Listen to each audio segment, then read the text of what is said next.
Alright, let's get this started. So, today's Tuesday, which means we usually do kind of like weird, wacky, off-the-wall decks. We've been messing around with a lot of like modern Death and Taxes, color splashes, but couldn't really like find a deck I really was digging into, and I was really enjoying playing Legacy recently, so I think we're just gonna play some more normal Legacy Death and Taxes. Also, we hit 200 followers today. Super excited. Shoutouts to Mercury Sect for being the 200th follower who, from the D&T Discord, followed right before the stream went up. So I'm gonna apply for try to apply for card hoarder partnership. So we'll be able to mess around with more decks and not spend any of my money, and so I can maybe actually play stuff like Engineered Explosives, or mess around with even like non-Death and Taxes decks. Like people want to see whatever, Bant Spirits, or I think someone said Bomberman in the D&T Discord at some point. We just play nonsense. Maybe we'll do like Tuesday, not necessarily Death and Taxes, but like, you know, the people stream. Whatever the people want to see. But anyway, that's all somewhere in the future, I don't know when. Also, I'll be holding a 200 follower appreciation stream at some point in the next coming weeks. Not 100% sure which Sunday, but I'll be streaming the Legacy Challenge again. I'll be posting details about that later as I kind of figure out my own schedule. I can't do it this weekend, I don't think, because there's a paper tournament I want to go to on that Sunday. But anyway, I also want to make some tweaks to this deck before we got started. I don't want to play like this deck at all. I kind of hated Alan Wu's deck list, to be honest, when I was playing it. We only played it for 5 matches, but it's just not my cup of tea. Don't like the 24 lands, don't like the Horizon Canopy. I don't hate the Mishra's Factory, but I think I don't want Mangara in my deck at all, because there's probably going to be an uptick of Dread of Knights. I think I want a second Mirren Crusader. And I wanted to cut Remorseful Cleric for Sarah Avenger. And then did I? I think I wanted to move a Brightling to the sideboard as well. There are a bunch of things I wanted to do, and I never actually thought through them all. I didn't buy any active authorities for the stream today, which I had considered doing, but don't really care that much. Do I have an Oblivion Ring? I don't. Whatever. What else do I want to do? I like these all on the sideboard. Do that. Frees up a main deck slot. I can play like a second Sarah. Or I could just play the Remorseful Cleric. Not actually sure which would be better. Remorseful Cleric peering over my matchups. I need to raise this webcam. It'll fall down. There we go. Peering over my matchups. There's not a lot where Remorseful Cleric's super relevant right now. There's Dredge I've played twice. Red Black Reanimator I've played 3 times, and those are the only big ones. It's decent against stuff like Bug. Or not Bug. I guess kind of Bug, but Rug Delver, okay against Ant at certain points, and other random graveyard decks can help string a Knight of the Reliquary and nonsense like that. But with the this Death Shadow deck being super popular, people playing 3 Dreaded Knights in the sideboard and nonsense, I kind of want to be off a lot of the 1-toughness creatures, which is why my brief stint with Mangara is kind of over. Could also play a second Sanctum Prelate if I own that. No, I only own 1. I didn't come prepared to this stream at all, guys. But in the same vein, I'm kind of off Brightling right now in terms of I still think it's an amazing card, and I definitely like them in certain iterations of the 75. But I've been seeing a lot less Miracles, and without Miracles, Brightling loses a lot of its staying power, because where Brightling is good are traditionally all the matchups where this deck's already pretty favored, against some of the Delver variants, and then specifically against Miracles, which is why I'm kind of just trying one in the main, one in the sideboard, and the grindy matchups. Anyhow,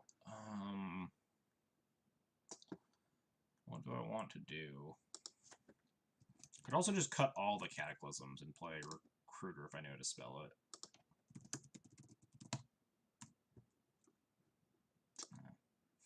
did not come prepared to the stream at all. Like, I know Phil's been messing around, like, playing a third recruiter in the sideboard a lot of the time, but I just really like Cataclysm. So Warder and Judgment as Dread Knight removal, yeah.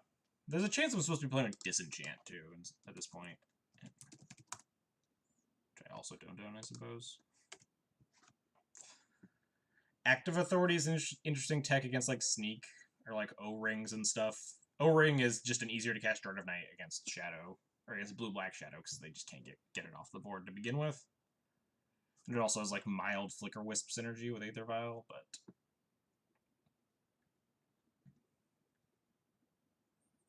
I think I kind of like this list. Double Crusader makes me feel better against the Baleful Strix decks if we're expecting a bunch of Grixis. Maybe Remorseful is supposed to be second Avenger, something like that, but I don't hate just doing something like this. This seems fine. Let's update my Stream Decker. Crusader is always... Yeah, Crusader is another one of the... Like, in a similar vein to Brightling, Crusader is just always going to be a good card in this deck. There are just, like, some metas where you want it more than others. That's why I was down to 1 in the 75, kind of at the start of the unbanning, because there weren't as many of the decks where Crusader's nuts. But if Baleful Strix starts picking back up in popularity, people playing Grixis control, then maybe it's time for more Crusaders. We want 2 Mirror Crusaders, and we get the Sarah Avenger back. Because Sarah Avenger is also really good in the mirror, which is notable. And then the sideboard, we add the second Brightling.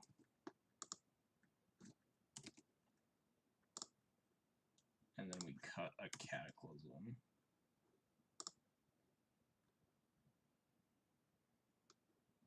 Yeah, that should be good.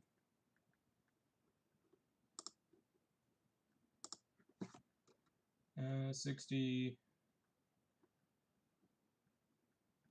Yeah, 60, 15. All right, cool. Legacy is morphing a lot. Yeah, there are definitely some growing pains going on with Legacy Kogan that a lot of people kind of anticipated. Because Deathrite and Pro getting banned really just kind of threw the meta into a spiral. People didn't really know what was going on. There were a lot of experimentation that needed to be done. The Grixis control deck, I think, is still definitely getting refined. I think there's a point where it's going to be better than its current iterations are, and people will kind of settle on more stock lists. People are just trying to find homes for powerful cards like Kolaghan's Command, Baleful Strix, or in, like, the bug decks, be playing Tarmogoyfs or Abrupt Decays and whatever. And I think there are a lot of lists out there that just haven't been really honed down. It's exciting stuff. It's a brave new world and all that. Which is what I was saying, sort of at the start of this new format. Anyway, let's get into some matches. What was this? Oh, this was yesterday when we played Alan Wu's list.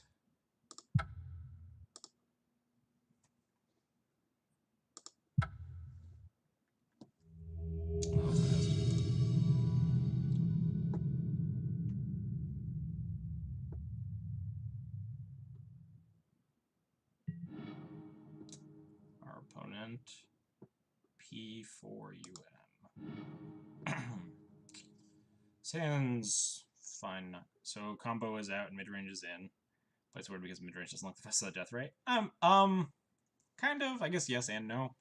I think Sneak is, like, the premier combo deck right now, but Sneak had a horrible showing at the Pro Tour, but that's not necessarily indicative of Sneak's overall status.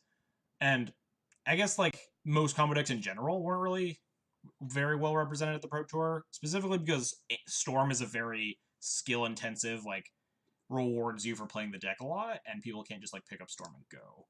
So Storm has definitely, like, dedicated masters that will always keep playing Storm. So Storm's definitely not down or out.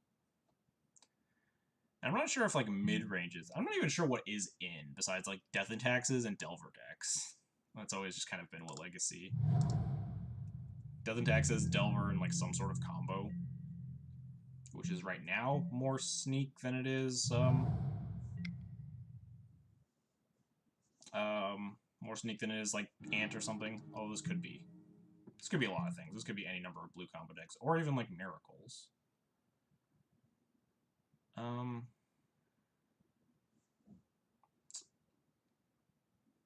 want to lead with either... I want to play either Port or Caracas here, I think. To protect the Thalia. I want to lead with Port. Because on turn 3, I want to have Caracas, Port, Plains in play as my 3 lands. But I want to give the opponent the option to misplay and, like, not kill this Thalia and let me play a land first. Before, like, they try to plow it. If they're on Miracles. Which I don't think they're on now. Could be Sneak, in which case it's very scary, and we want to start just, like, porting them a bunch. Could be Storm, in which case, this Thalia plus port is very good. Opponent has to suffer with that perfect knowledge, definitely not impossible. Basically free with it. Yeah, exactly. People are playing, like, less Cabal therapies in Storm, which is really nice. If you have a hand with, like, multiple Thalias. There was a point yesterday where I got Thought Seized. My hand had 2 Thalias in it. They did have a follow-up therapy for the Thalias, which was a bummer, but they're not always going to have that. And that's definitely an upside of people not having Probe anymore. Is therapy going from, like, a skill card to kind of getting super punished for naming the wrong thing. What is my opponent up to? I think they're digging for a land. They double bottomed with their preordain last turn. And they just mashed this Brainstorm into the port. I think they don't have a 3rd land unless they brainstormed into it. We're just gonna double port them now. I don't know what they're doing, but seems like attacking their mana is going to be very good for me.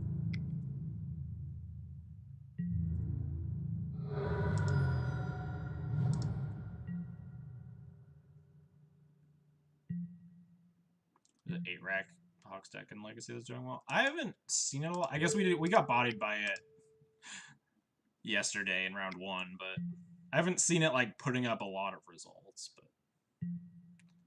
so now we're going to their draw step so they can't use the floating mana. And then we'll tap the other island. Shield's down on this Thalia, but at this point I'm pretty sure my opponent's deck is a combo deck.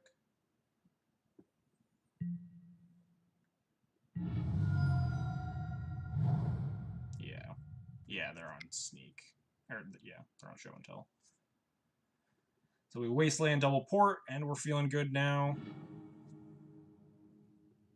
They also shuffled on their Ponder, so they're still trying to hit lands.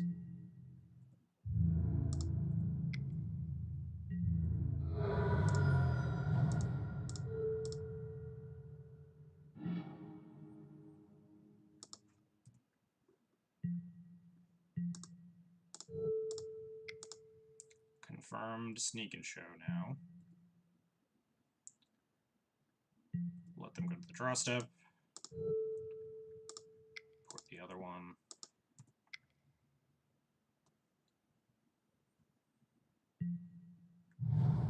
Man, opponent, stop hitting land drops. It's not cool. At least they're still, like, very far away from casting a Show and Tell under this double port. They need, like, 2 more lands or Soul Land. They shuffled on that Ponder as well.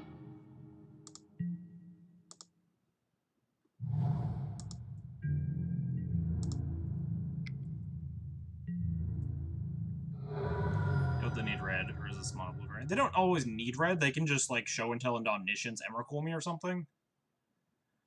They only need red for, like, the Sneak Attack activation, which I don't think is their plan right now, because Sneak Attack costs a ton of mana.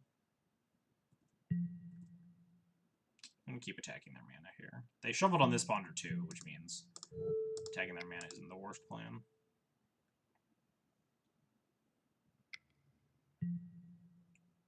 Tragic Lesson? Are we, like, not playing against Sneak? Did then discard a card? It's like, what? This card just seems very bad, right? I guess we're not Rashad importing them. Because they just tapped all their lands for this Tragic Lesson.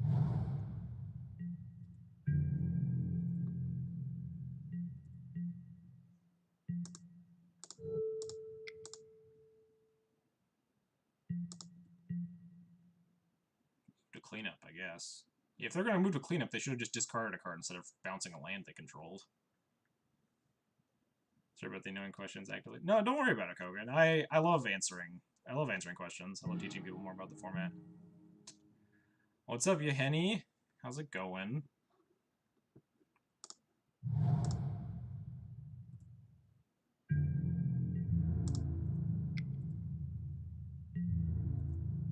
I wonder if at this point I'm supposed to just jam Recruiter into Prelodon 3. I'm a little scared they're, like, somehow not Sneak and Show. I just don't know what the tragic lessons in their deck.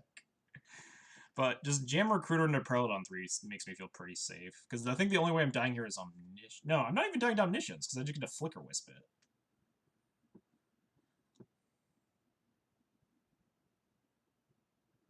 So I can just actually play Remorseful Cleric, and then double port them. 3, 4, 5, 6, yeah. Yeah, Remorseful, yeah. I just got to that line, too. Zandro. We can just jam Cleric, which means they're dead if they cast Show and Tell for Omniscience, because we have Flicker Wisp.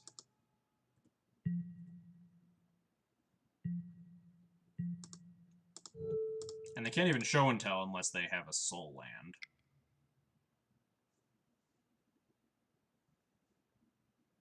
Yeah, it's all good. Good to make your voice known at some point. But chat delay is something that I've always, like, struggled with dealing with. Be like, oh, I'll say this thing, and then chat immediately says the thing that I say. Even though chat figured it out long before I did. Cunning Wish. Oh, maybe they are Omni. They could be Omni. They could be, like, Sneak, Blue-Red, Sneak with the wishes, but... Let's see what they wish for. Wish for Kozilek's return. Alright, now we probably just jam Prelodon 3. Recruiter into Prelodon 3.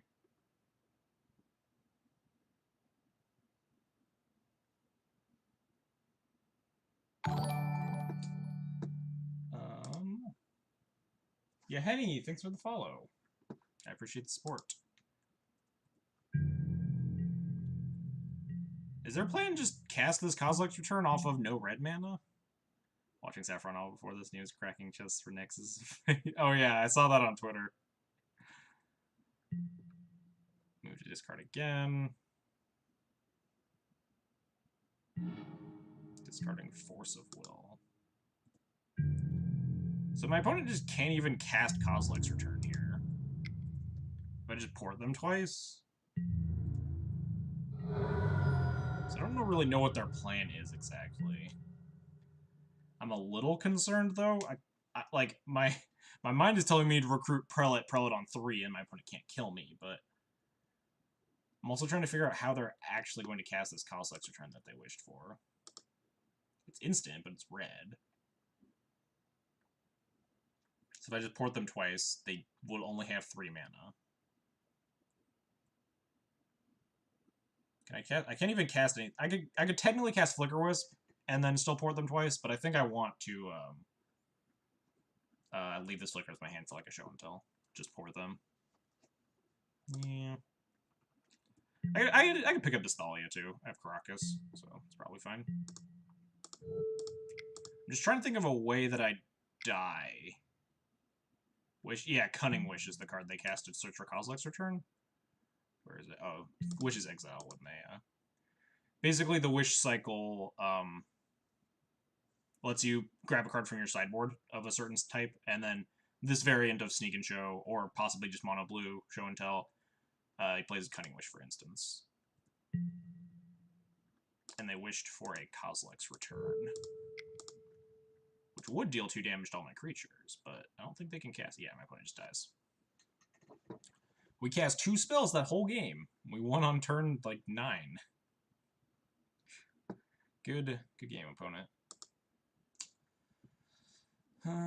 So, with no bearing on... Oh, yeah. The wishes don't go to the yard. All the wishes exile themselves.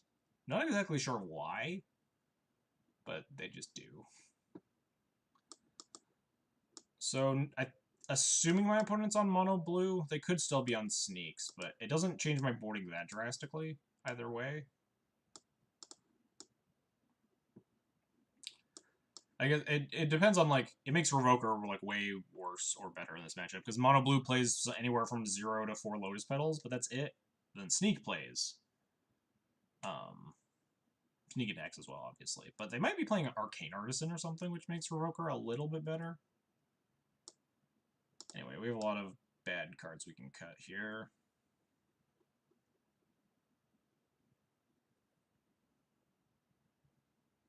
I don't want any of these, right? Yeah. Oh no, War and Peace I do want. War and Peace is the fastest killing equipment, so it's usually the one you tutor for unless you're tight on mana. Or something like that. We can probably cut 4 cards. Brightling, Remorseful Cleric.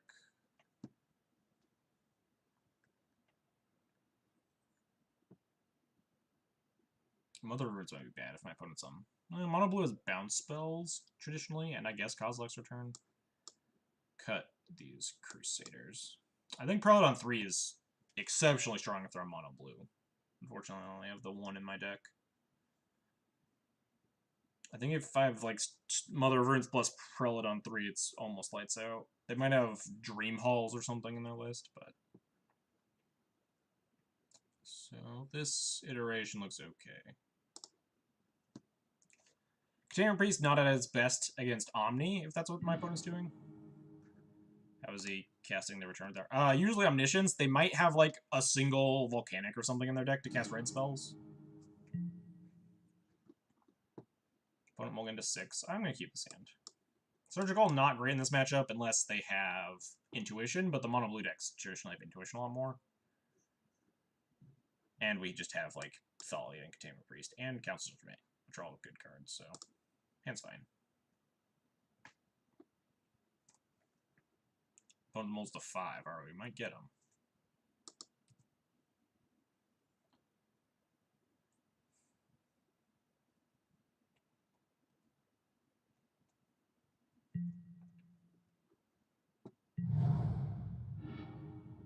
Now we have land.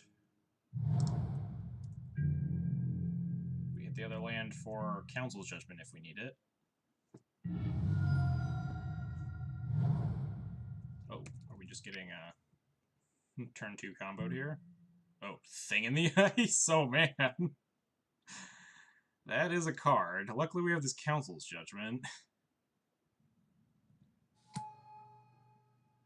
I think I'm still just slamming Thalia, though. Even though it puts me off of casting Council's Judgment, Thalia just makes it much harder for them to cast enough spells to flip this. Thing in the Ice is some tech, that's for sure.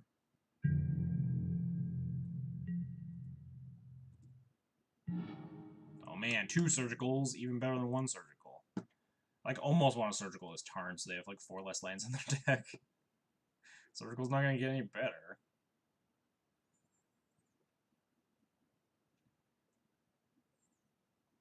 Especially with this Thalia in play. It's tempting. Probably not worth it, though. We just jam Thalia, they can cast, like, a cantrip or 2, maybe. And we can wasteland the city if they don't hit another land. Or they just don't have anything. Alright, that should be... We have the Containment Priest Flicker Wisp combo to kill Thing in the Ice, so... He can't cast Show and Tell now without Sagging Trader. Yeah, they'd have to, like, float the mana, play the land, and cast Show and Tell on 4 lands, and now they're just gonna get this City Traders wastelanded and probably die pretty horribly.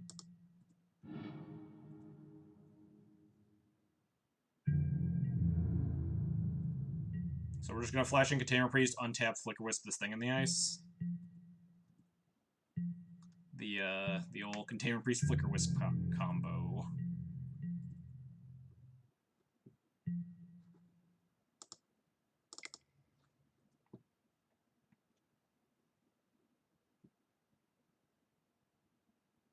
They gonna, like, Force of Will this? Nope. Got a pause though. Maybe they're gonna counter my Flicker Wisp. Which, I don't really care that much. Because we also have this Council's Judgment to get rid of it when we need to, but might as well try.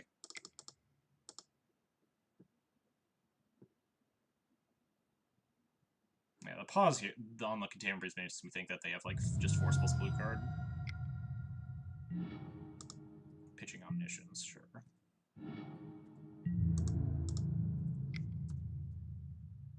How is your Sneak and Show matchup? People say it's unfavored, but I don't agree with them. Like, it's definitely closer than it used to be since they started playing Omniscience, but I still like it. It's definitely close, but we just have a lot of good cards in the matchup. We're also just gonna like Wasteland this Ancient Tomb. My opponent needs to cast a lot more spells to flip this thing, and then eventually we'll be able to just Council's Judgment it away. I'm putting myself further and further from this Council's Judgment by casting more spell, or by Wastelanding more, but looks to be a steal. I mean, I don't think this game's that indicative, right? My opponent mulled to 5. Lotus Petal, I guess. Yeah, so my opponent's almost assuredly just on Mono Blue Omni, so no reason to name Sneak Attack. Could have named Grizzlebrand, I guess, but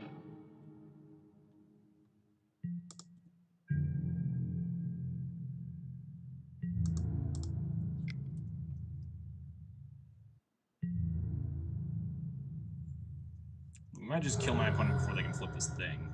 Depends on if they hit lands.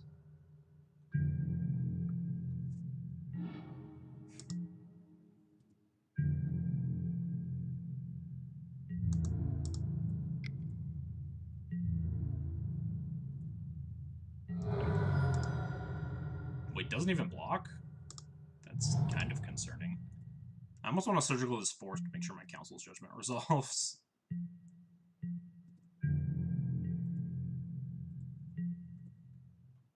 But I don't think it matters.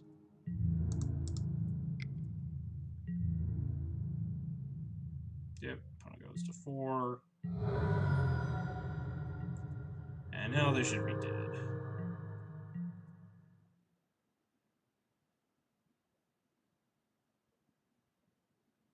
Sweet, got it. That worked out well. Mono Blue Omni is definitely a tougher matchup than normal Sneak and Show, because your tools like Revoker and Containment Priest are a lot worse. And they just, like, they're way more consistent. You can't Wasteland them as easily, although we did Wasteland them twice, so there are just a lot of things that I met in that specific game that didn't always go according to the norms of the matchup. Have I played against Omni before? Since the bans? Doesn't look like it. Played against, like, normal Sneak and Show. Yeah, add to the list.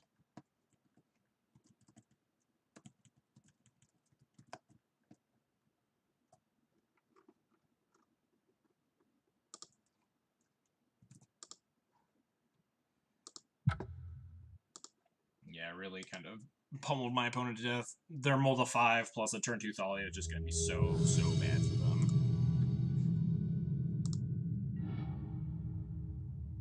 Zack with a K is our opponent. Meh. Kind of hate this hand a little bit, but I'm going to keep it. I might not keep it if we didn't have Port, but at least it gives me like something to do on turn 2, and we're on the draw. Notably, I haven't played an Aether Vial on one yet, so maybe we'll just top deck Aether Vial and say it'll be great. Oh boy, lands? Turbo Depths? This hand's bad against lands, very good against Turbo Depths.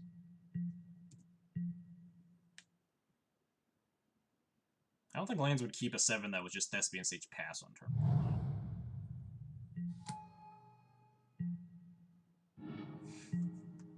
My opponent's on some Turbo Depths deck with Lion's Eye Diamond. Guess we just play Wasteland, get him good. Really, just do him dirty. We're gonna attack with the Mom. My opponent seems to be on some deck where I don't think the protection on itself is going to matter that much, more than my 1 damage will. Aw, they didn't go for it. If they didn't know how Wasteland worked, they would have just discarded their entire hand and lost all their lands. Yep, they just seem to be on Turbo Depths with LED for extra turbo.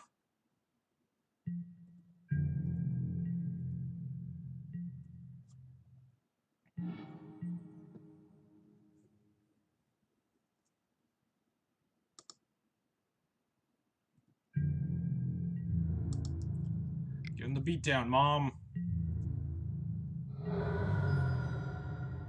I want to play the Caracas. I kind of want to play Port and start porting them, but I want to play around something like Crop Rotation for second stage or something, which I think works. Because they have 4 mana. Oh, no. It wouldn't quite work because they only have 3 mana, but I don't know. We're going to play around, like, not... We also have the Swords Plowshares, but we're just very insulated against the combo.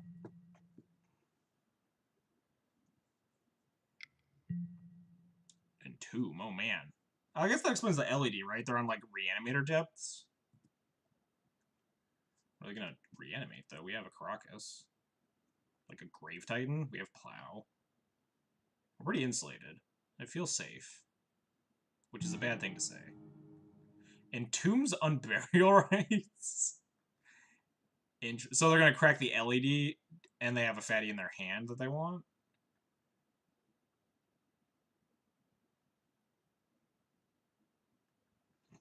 I could Wasteland their Bayou. Or just Wasteland the stage right now. Because if they make a Marilyn, just dies to this Caracas.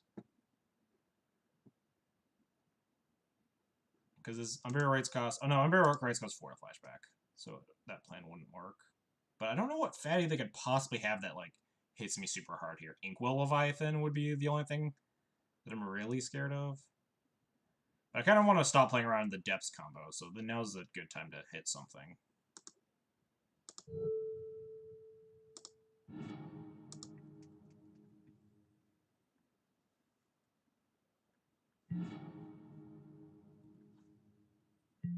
Like, if their plan is just make a Grave Titan by discarding their whole hand, sure.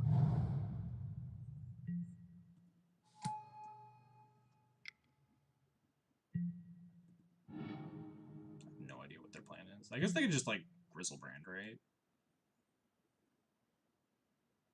And then draw a bunch of cards.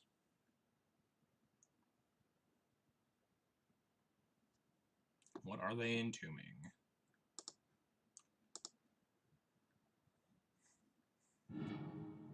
Children of Corliss. Oh man, am I probably like going off this turn? The last card in their hand is just Grizzlebrand. Yep, last card in their hand is Grizzlebrand.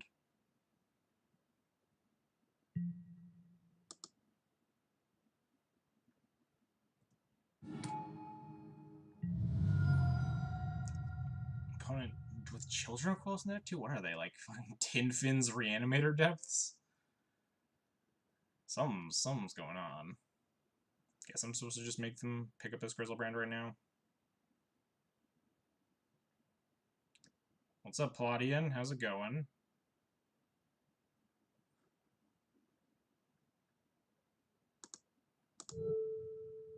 Yeah, you can have this, I guess. Take it back. Alright, going down to 4. I dig it. I mean, if their plan is, like, reanimate this Children of Corliss, then that's not unreasonable, but then they need another thing to put in the yard, and another, or like another Grizzlebrand to put in the yard, and another thing, and then we have this Plow. We could just be dead. Opponent has a lot of cards in their hand. They just got hardcast this Grizzlebrand. If that's their whole plan, then that's a terrible plan. Because then we just untap and Caracas it.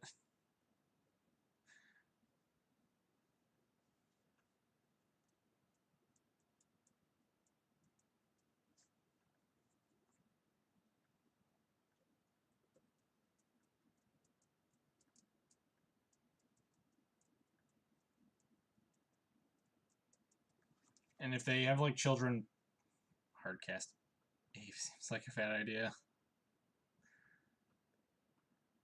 Yeah, they have a... I don't know what their plan is here. Opponent working out the details. Do they have, like, a Tendrils in their deck? They can just Tendrils, man. They have 12 cards in hand.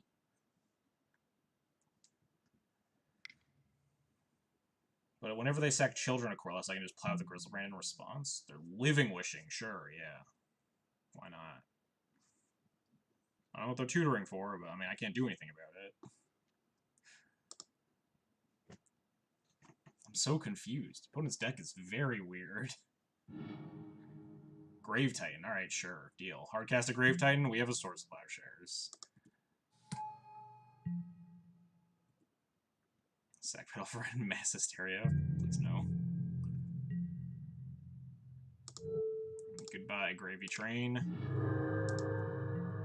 Notably, my opponent does have a 7-card hand, so we're not out of the woods yet.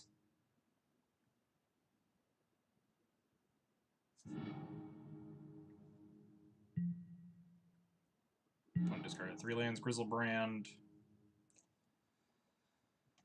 I kind of just want to play Crusader here. Wisp still insulates me from, like, the Depths combo. I mean, so does Crocus, but... Is tapping the Crocus too much of a danger here? I could just play Saravenger instead, which isn't unreasonable.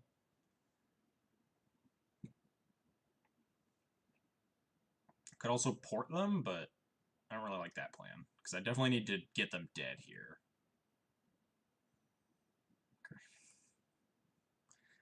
Yeah, people are... I'm still not sure what's happening here, but...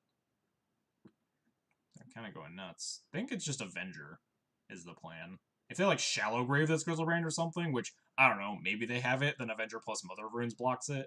I mean, so does the Caracas, but whatever. We're gonna play the Avenger. And then we can play Crusader next turn, and that still lethals them, right? Because we hit them for 3 next turn, and then we play Crusader, and that's 7, so that's still lethal. Yeah. So this still sets up lethal, and it lets me hold up Crocus forever.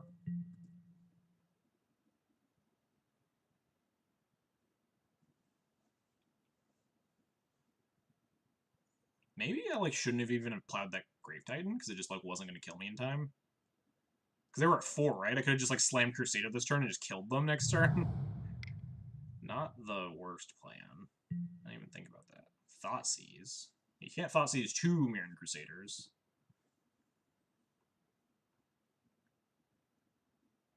Take the Wisp. Makes sense. Oh, that's rude.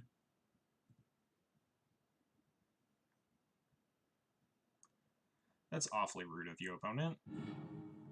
Avenger's still a 3-turn clock.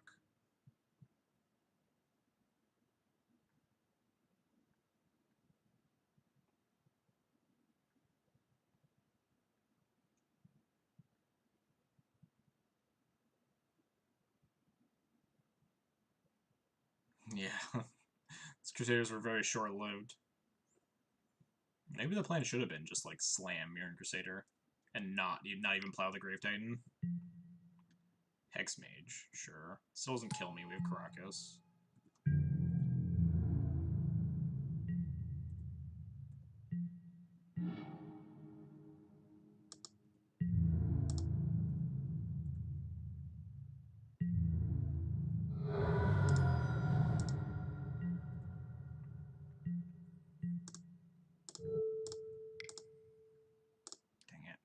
I hate Urborg. Makes you click on your basic lands twice. So if my opponent has stage... No, they still can't, like, just Merit Lage me. Sure. More Hex Mages. Still dead in 2 turns to the Saravenger. If only life totals were counters. This seems pretty balanced.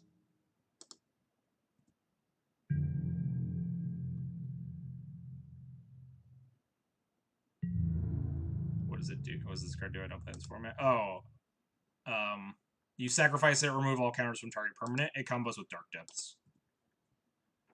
Basically, you sack it to the onto the Dark Depths and make a 20/20. Similar to the Thespian Siege combo. Yeah, exactly. 1, 2, 3, 4, 5 lands. So if I play Stoneforge, I can still port them. I mean, they could just therapy my thing, but because it's probably just better to leave this card in hand.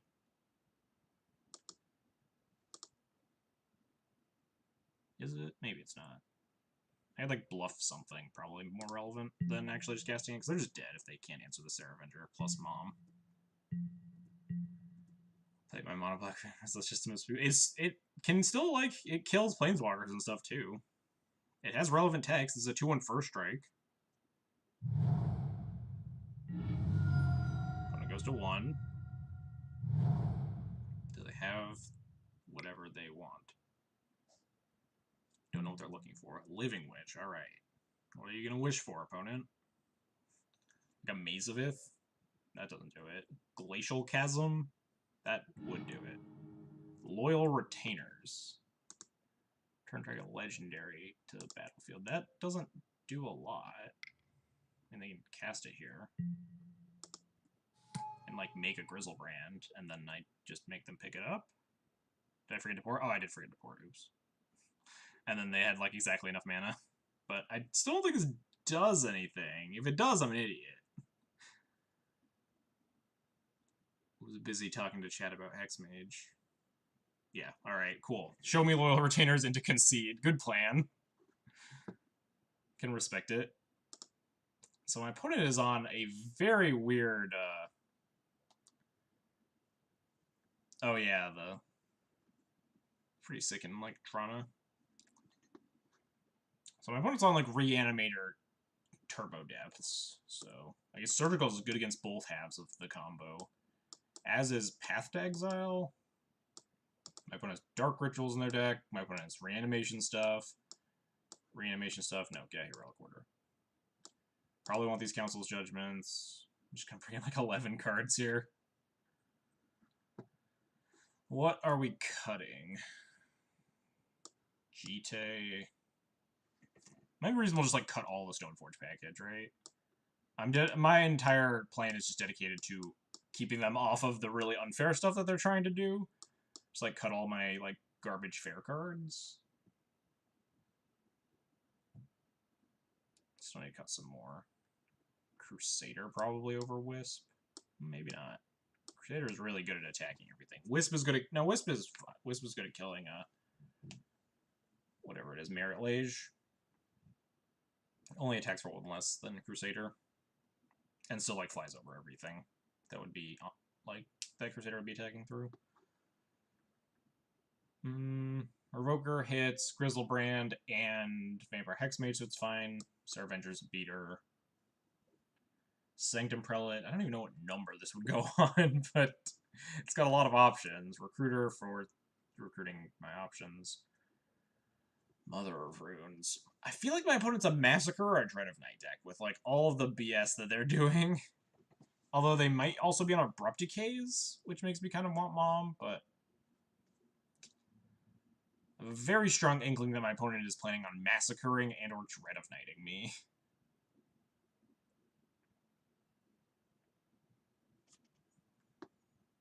I can see, like, shaving Moms. I don't really have that many good creatures that I really want to protect. A lot of them are just kind of disruptive. But not, like, incredibly so. Just do it like that. Keep it a Crusader. I can tutor for it if I need it. Mom didn't do a whole lot that game. Although maybe my opponent had, like, an Abrupt Decay in their hand the whole time, and they couldn't decay my Avenger. I don't know. Scan seems good against a lot of the BS my opponent's trying to sling. Multiple removal spells for a Grizzlebrand, or even like Path for the Grizzlebrand so we don't make them gain 7 life. We have Wasteland, Path, or Plow to beat a Merit Lage. We have Prelate and Recruiter. That seems fine.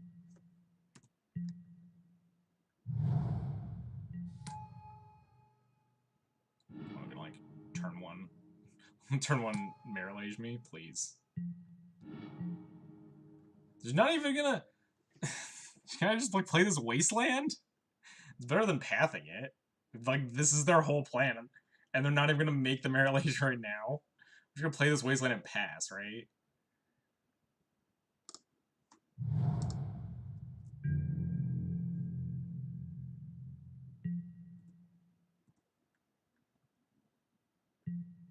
And then if they have, like, another Hexmage or something, we still have Path or Plow to deal with it. Yeah, sure, attack me for 2, buddy.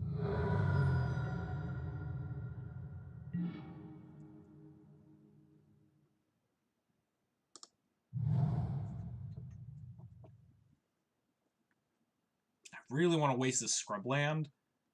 I really want to wasteland the Scrubland, but it's probably not great. I'd have to plow the Dark Depth, or plow the Merit Lage, and they go up to 40, and that just takes so long to kill them, especially because I boarded out the Stoneforge package. Could play Mom, but I think I like waiting. I don't need the Mom in play. And I'm kind of scared of, like, just getting blown up. But I only have 3 cards in hand. We're not going to die to this Hex Mage, so... Thoughtseize. I wonder if I'm supposed to, like, plow this Hex Mage. Nah. We have 2 removal spells. No land. I mean, they haven't played a land yet. They might. If they miss the land drop, I'll consider gunning down this scrub land.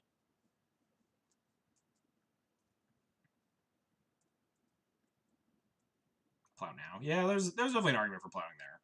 Like, making them use it. And then I wasteland the Dark Depths. But I don't even know if they want to take the plow. Like, is that the scariest card in my hand of them? Maybe it is.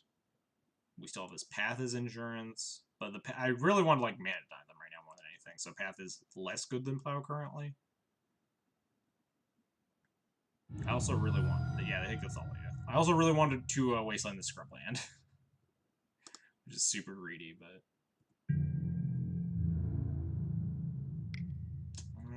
I'm probably supposed to just plow this, wasteland the depths, start porting their land.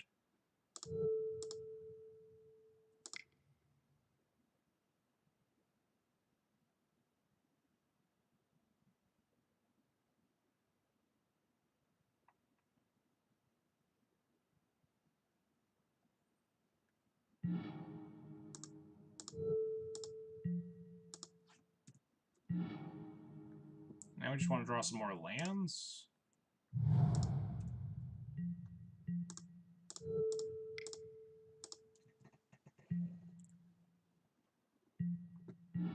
Ooh, nice. Good land to draw, too.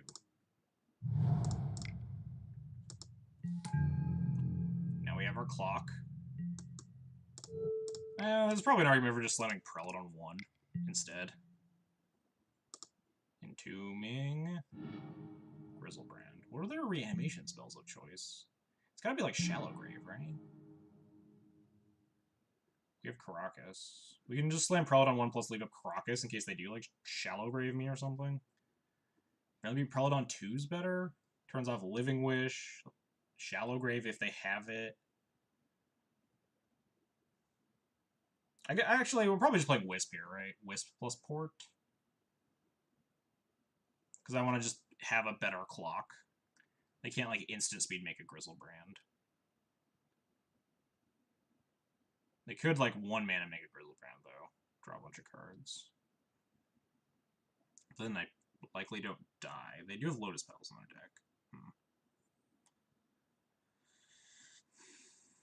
Definitely some decision points here.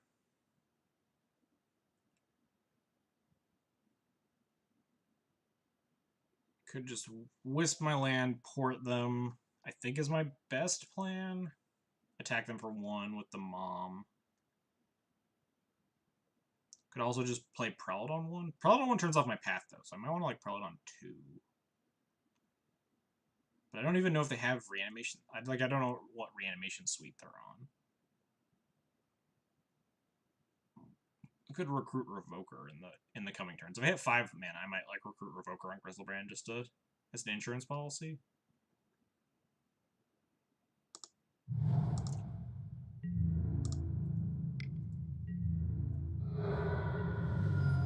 One has 4 cards in hand, although with Grizzlebrand that becomes a lot more than 4. Are there reserveless cards in D&D? Nope, not typically. Sometimes there's like a random 1-of that's probably on the reserve list or something, like, but most traditional Death and Taxes builds, none of the cards are on the reserve list. I am kind of scared of, like, some BS going on. We're just gonna wait. It's probably wrong. I like leaving up Caracas. Makes me feel safer. Yeah, but it just does nothing. Land? Yeah, it's okay. Although, no, that's not okay, because if I didn't play the Wisp last turn, I shouldn't play Avenger this turn.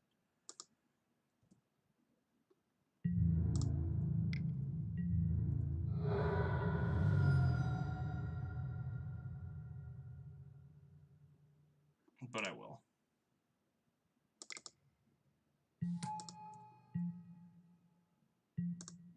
And then, if we get punished for it, then I probably should have stuck to 1 game plan, and I just didn't, but... Just entomb 2 Grizzlebrands? Sure. Alright, they didn't... Ooh. Alright, this is looking real good.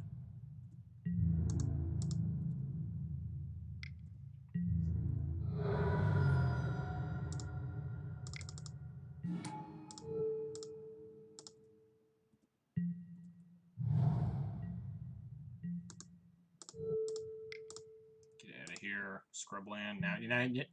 Now we just have a ton of power in play. And they're just dead. Sweet.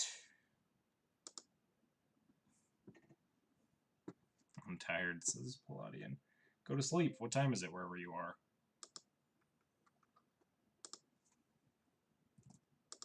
We didn't get to play any exciting matches. Keep you on the edge of your seat. Get that adrenaline pumping. What do I name that deck?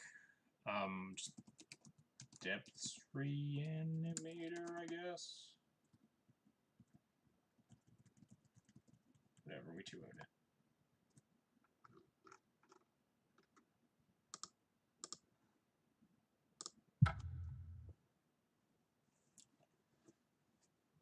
I'm also kind of tired, actually, Palladian.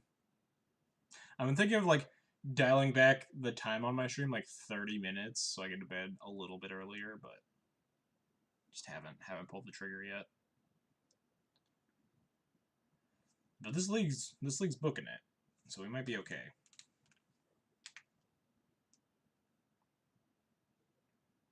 Coffee. Could also... coffee. I was going to say could also drink coffee, but coffee is not a good idea when I'm supposed to be sleeping right after my stream.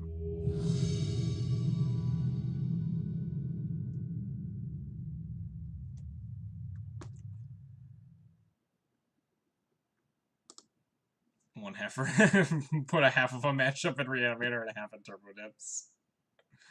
Good thinking. We finally drew Aether Vial on turn 1. Look at that. We managed to win 4 games without playing Aether Vial on 1, which is incredible. Because having Aether Vial in your opening hand increases your win percentage phenomenally. Legacy. I call it Legacy. I saw 3 decks online and wanted to play all of them. Saw Tin Fins, saw Turbo Depths, saw normal Reanimator decks, and just like, let's get a little bit of everything here.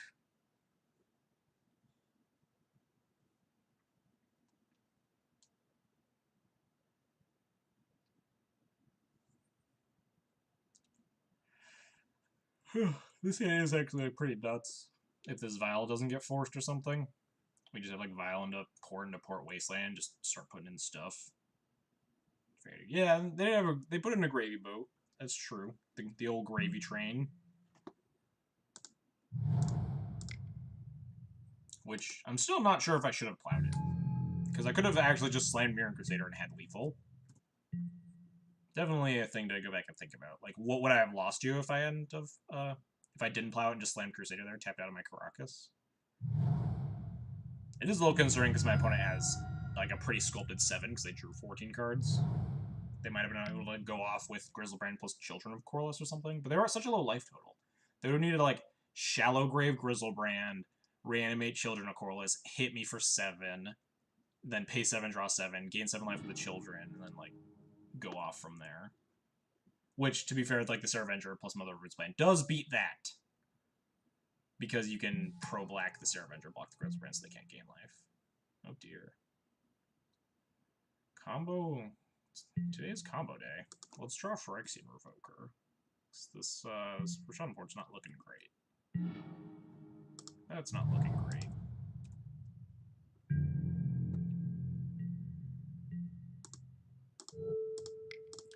Okay, here, Island.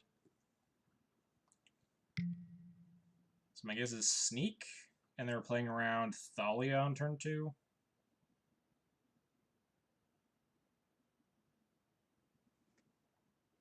Could be Storm, but Storm really hates running out of Lotus Petals like that.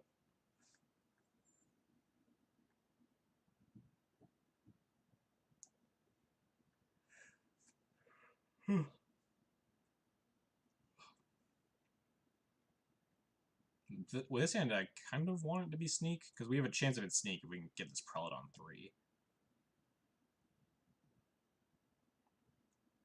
Or if we just draw Phyrexian Evoker. That would be very good. Sanctum Prelate is nuts. One of my favorite cards. Card is super sweet. It's like Chalice of the Void, but on steroids. It only hits non-creatures, and actually doesn't let you cast them at all. So there's no, like, missed triggers or anything, but... It is similar to Chalice of the Void, yes.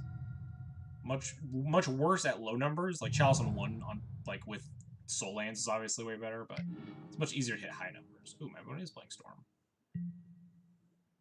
Duress me. Oh no, my Swords to Plowshares. Is there a card that says something like Flash, sacrifice effects do nothing? I don't think so. Doesn't sound... We're probably just dead here if they're, like, Dark Ritualing off, but... it depends on, like, what you're trying to beat. I'm sure... Yeah, creatures can't be sacrificed. I think that exists, right? It's just really bad. Angel of Jubilation or something? I'm just looking at Past and Flames me here? Or do they just make red mana for fun and they're just gonna... Yeah, they're revealing cards. No, my opponent Adnaz with 2 mana floating, so we're very likely hosed.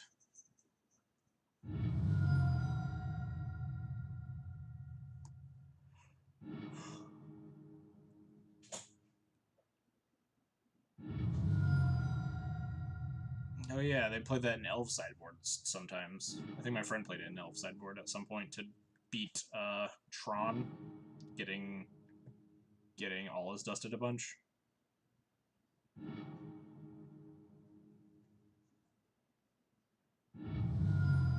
I'm not sure if my opponent can kill me. I haven't really been paying that much attention. They can go... They can't go below... Okay, yeah, now they... Now they probably can kill. No, they don't... They can't empty their hand, right? They have to, like, fire off a Brainstorm or a Preordain here? Seen it in Boggle sideboards? Yeah, that makes sense, too. According for Tajuru Preserver in response to all of this is sick. Are they gonna, like, keep going to try and hit LED? Because I'm not sure they can kill me. They get, like, Lotus Petal into Brainstorm or Preordain to try and dig for an LED? I'm missing something. Oh, nice. They're just dead. Sick. We did it, chat! We beat Ant. So easy.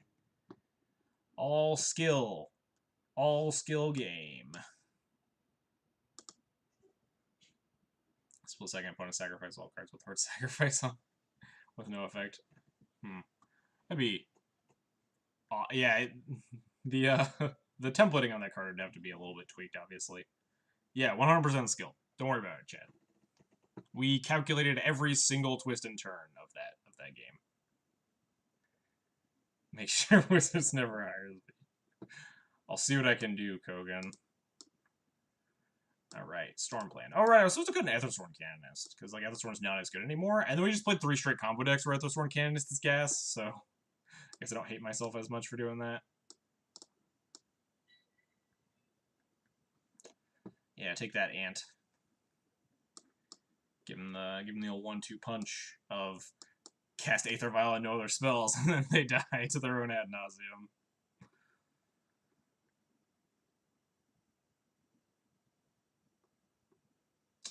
What else do we cut? I forget what I cut in this matchup. Swords of Plows, GTAs, like Brightling. How bad is Evolution Charm compared to all the other charms player cast? That depends. I don't know what any of the charms do. Piracy. Isn't Piracy Charm like the only charm that's seen play in formats? Piracy Charm was like a one of an effect sideboards in Legacy sometimes. Is the Blackwind Funeral Charm, or is that one like way older? Because Funeral Charm is sick. Yeah, Piracy Charm is a thing. Take 2 extra turns. Yes, please never get tired of Wizards. They're all staples and 5-color charms, EDH. What a sick deck that would be. There are a lot of charms in Magic. Anyway, I need to figure out a sideboard. Flag Wisp is pretty medium.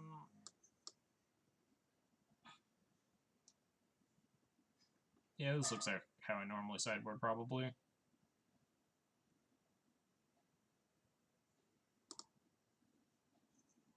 Oh no, you can't just tell me all the charms, because MTG Bot's anti-spam. We'll look it up, Claudia. Just tell me list all the names.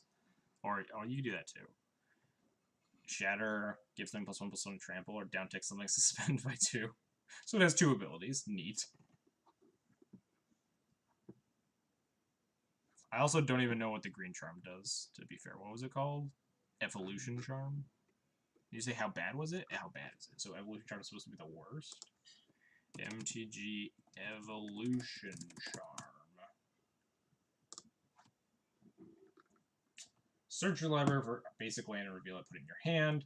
Return a creature from your graveyard to your hand, or target creature gains flying. Oh, doesn't even make sense. Oh, it's because it's player chaos, right? Of course, that one doesn't make sense. Dawn Charm. We're going to keep the same, by the way. We have Thalia. It's basically the most we can ask for on the draw. It's a fog, regenerate a creature, or counter a spell that targets you. And then Funeral Charm is the last one. I don't even remember the other abilities on Funeral Charm besides discard a card. +2/-1. Wait, no, this isn't. This is Time Spiral. This isn't Planar Chaos, right? Because this one is literally Piracy Charm. This is what Piracy Charm got shifted into. So I don't think that one's the Planar Chaos Charm, right? Yeah, that seems great. Or as great as it could be. We just die on turn 2. It's Ant. Dawn Charm is the best fog ever printed? Maybe. Moment's Peace is a really good fog. Yeah, I assume there's a Black Planar Chaos one, but I don't know what it is. Because Funeral Charm's the Time Spiral one. And it got shifted. It's literally Piracy Charm, but in its original color. I don't know what the Black Planar Chaos Charm is, though. We'll just search Charm and see what happens. Oh god, I'm getting all the multicolored charms. Oh, well, that was easier. Midnight Charm. What does this do? Pings a creature and you gain a life. Target creature gains first strike or tap charm. Wow, that one's pretty bad. At least it has one good ability, though. What do we do with Ponder? They shuffled on their Ponder. Alright, our plan. Land go, hope we don't die.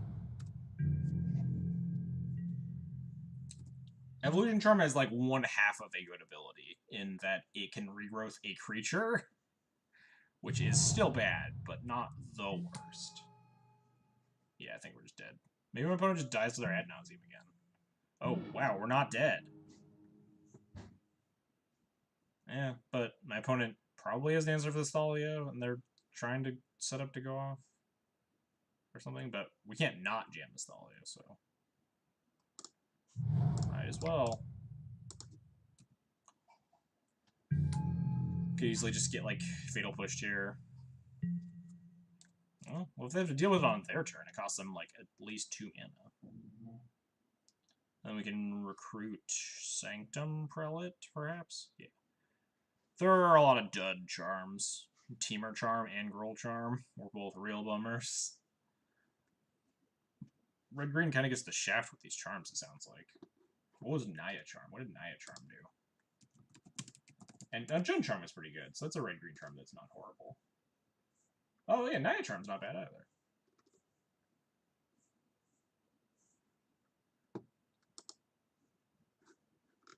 Deals 3 damage to a creature, regrows any card, or tap all creatures target player controls. It's weird that that effect is on a Naya card, and then also Cryptic Command, the bluest blue card to ever blue. Both of those cards are somehow tap all creatures target player controls.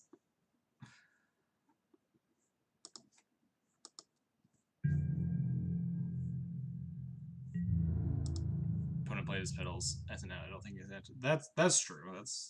That's fair insight, I suppose.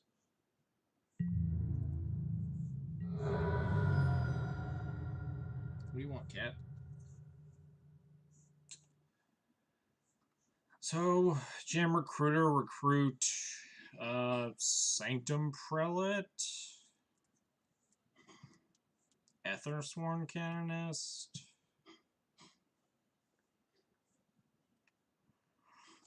I don't think Portigo's very good. I want to pressure them as fast as I can and disrupt them in the process. Does cryptic command count as a charm? The commands are honorary charms. Do you have an XJ? We do have an XJ cat right here. Here's our cat, who does not want to be held right now. Goodbye, cat. The confluences. The confluences are super charms. Anyway, I need to, like, stop dawdling and actually, like, cast a card. I'm gonna recruit. I think it's gonna be Prelate. Prelate seems the best here. Put it on, like, the issue with that post board, there are so many things I want to put Prelate on between 1, 2, and 4, but I think Prelate's like the best hate card I could grab here.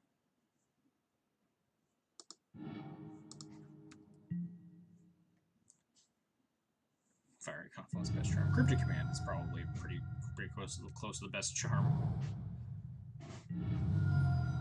My opponent just not gonna kill Thalia and go off now. That's what these fetches feel like. Push Thalia, go off. Dark Rit? Are they like Adnals on my turn? Into this Thalia.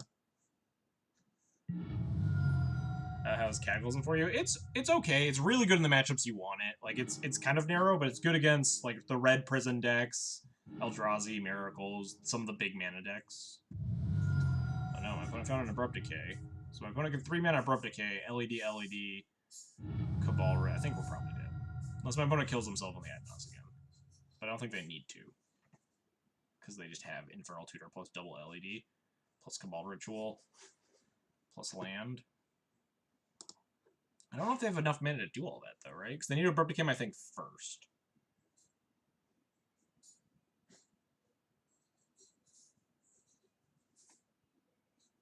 Why can't we have Fiery Confluence? Fire Confluence would be kind of messed up in Standard, maybe. Probably? Yeah, sounds like very messed up in Standard. Mono Red that just also has a 4-mana deal 6. Oh no, they found a Dark Rit. That means I think we're dead now. Yeah. Would have been nice if they killed themselves, but... Because now they just fetch, drop, or buy you whatever. Abrupt Decay Thalia, 1-mana Dark Rit, Infernal, or Dark Rit, Cabal Rit, and LED, Infernal Tutor for Past and Flames or Tendrils. I mean, according to Wizards' current rules, they are not printing cards into Modern without first printing them into Standard. But rules can change. Yeah, now we're dead.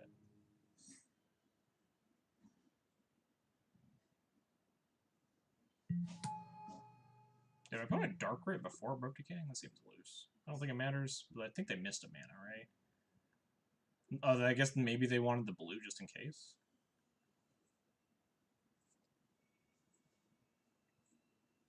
I don't think it's going to matter.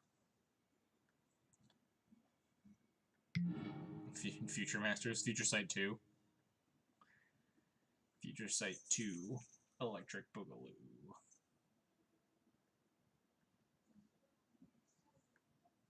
Interesting to know, we might have actually won if we had just played like Wasteland Pass and just ported them, but obviously some lines are going to beat something, some lines are not going to beat others. If my opponent just killed Thalia untapped and Adnaz, then my line would look silly.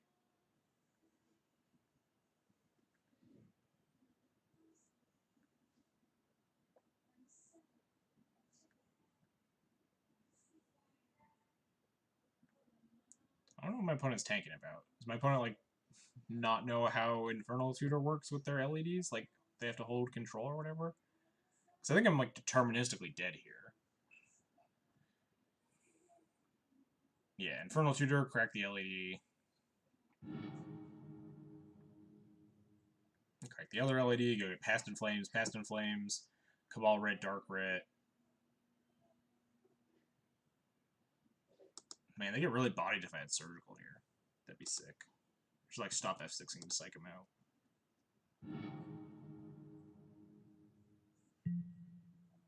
Oh, they're just going to, like, natural? No, maybe that's what they were tanking about. If there was a way they could just natural kill me.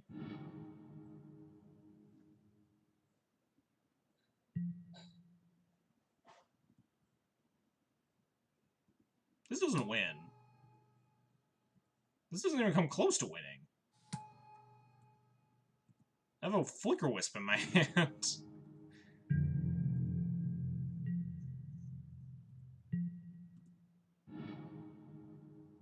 That seems... yeah. Opponents... I don't know if I agree with my opponent's line there. And by I don't know if I agree, I mean I very much don't. I, like, super don't agree with my opponent's decision there.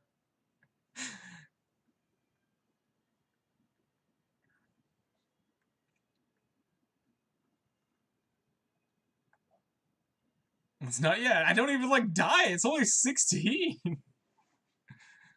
My opponent's gonna, like, just top deck Past in Flames and body me anyway. I'm gonna feel really bad, but...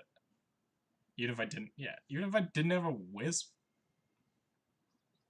you're still probably... no, we're not dead, right? They don't have anything. They need to top deck Past in Flames to kill me now, right? Because I just play Wisp and kill them, or play Sword, too. I'm trying to think of a way I don't die to Past in Flames. Can I afford to play Sanctum Prelate this turn on 4? And then next turn just play an equipped Sword to kill them?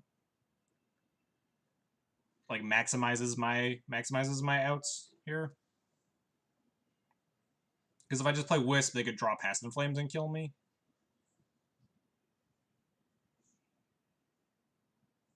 Yeah, they're at 3 life. They're just not winning this race even a little bit.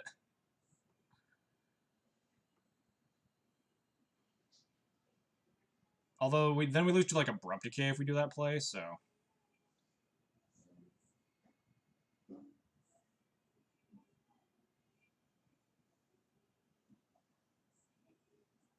yeah, Wisp, it's like an actual one-outer, right? If they top deck it, they deserve to kill me.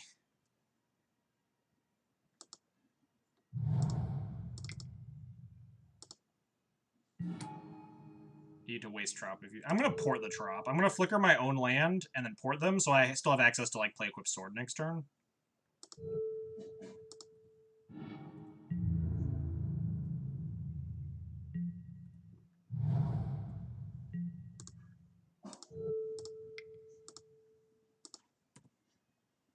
So this still cuts them off the decay, and then we can still play Equipped Sword to have 2 lethal attackers if they have, like, a bounce spell of some sort.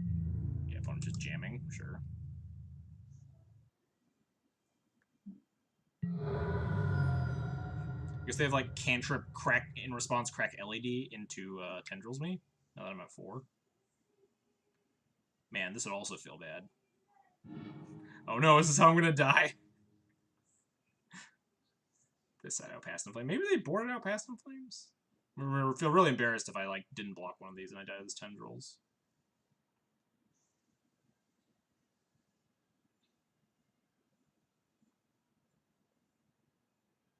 Banefire. Ooh, that would get me.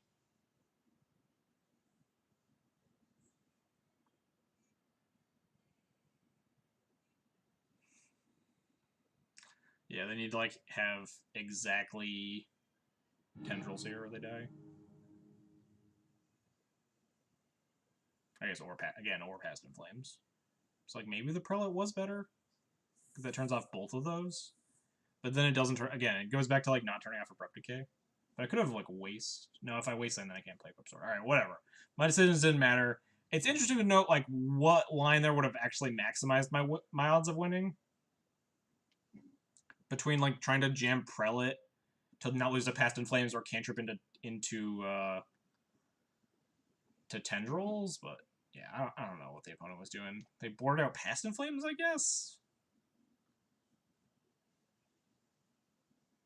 What if they kept blocker? If I put down Prelate and then don't wasteland them, then I can just play an equipped sword and then they don't, like, their blockers don't matter.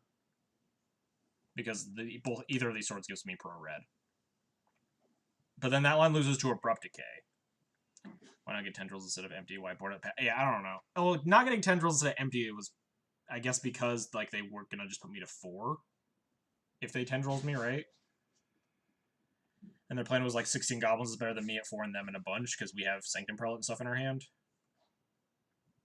But the question is, like, why didn't they just grab Past in Flames? Because I was, like, very deterministically dead at that stage if they Past in Flames to me. And the only answer I can think of is that they boarded it out. But they also cracked this LED for red. So, like trying to draw into passive things, whatever. That was a game that I don't think I would win very many times. But sometimes your opponents fuck it up.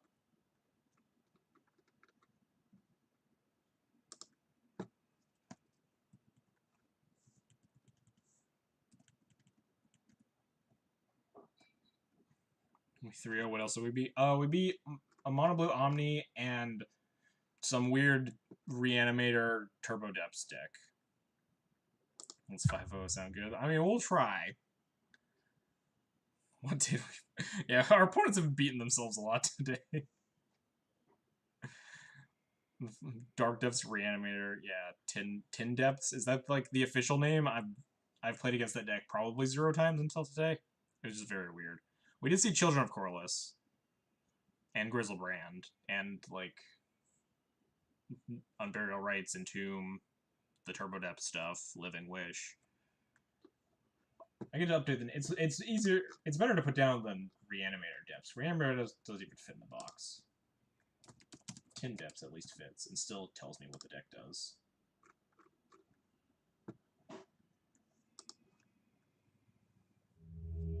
My opponent, like, turn 1 land... Or game 2, they went... Dark Depths, Lotus Petal, Dark Grit, Hexmage, and we had like 3 answers for a Marmalade, and they just died horribly.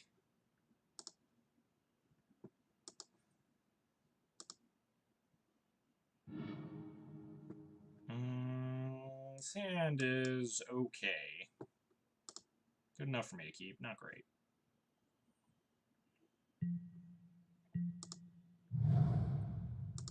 I'm now also just realizing that the actual only game that we played where we turned on Aether Vial so far was a game that like, did not matter at all. My opponent just died to their own ad nauseum.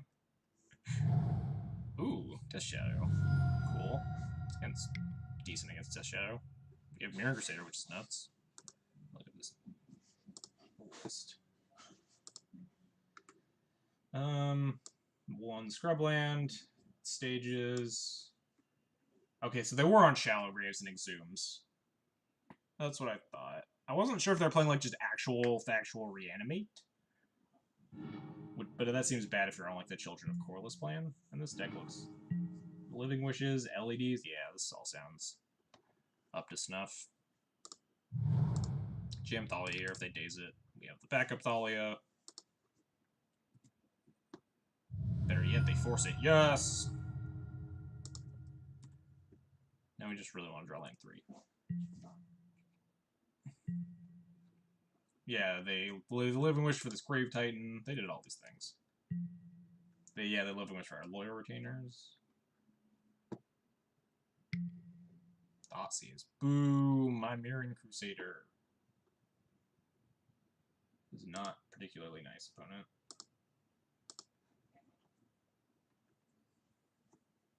We do get to jam second Thalia, though. Remorseful Cleric is not great. You have to, like, try to play around Gurmag if you're trying to take it offline. It does trade with Delvers, at least. How do we fare against Blue-Black Death Shadow? I've actually played against it very little online, but after seeing the Pro Tour, I'm pretty sure Death and Taxes is pretty favored unless they draw up a lot of their post-board hate. If you're playing 3 Dread Knights in your sideboard, it's usually a sign that you do not have a good Death, or you don't have a good Taxes matchup, and you need these really good hate cards to close it. Alright, so we're not getting big fished. We could be getting 1/1 shadowed. Oh, they're just gonna make a Mirror Crusader. I hope I draw Flicker Wisp at some point and like punish the crap out of them for that. I mean, Thalia also just like trades with it, so I kind of want to play Vial. That guy beat up D&T quite a bit on camera, though. I mean, yeah, with triple Dread of Night in the sideboard, that's what I'm saying. Triple Dread of Night Lily. Like, you're very favored to win game 1, and I think if you can dodge or fight through the hate, you're favored in the other games as well. What is at 9 life? I could just race them. Played a Remorseful Cleric, beat them down the air. Kind of like Thalia first, though. Gum's up there, trying to cast stuff. If they offer the trade, I just don't think I'm going to take it. That Wasteland's going to get annoying if we draw a non-basic. Fatal Push? Oh, this is a Gurmag. Wait, Dismember? Alright. Unless they have a Shadow here. Oh no. Oh no, this is just a Gurmag.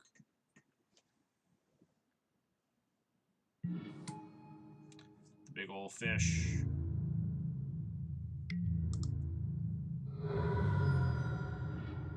Ooh, that plow's pretty nice. Plow puts them back up to 10. I'm not winning that race, but I can beat a Crusader. Crusader kills me in 4 turns, and we'll have, like, plenty of stuff to come up the grounds. I think I'm just gonna go plow Aether Vial here.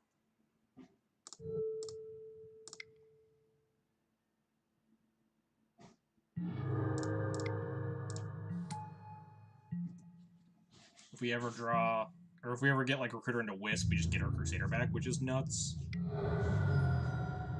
We have a lot of things to put in front of this Crusader to not die.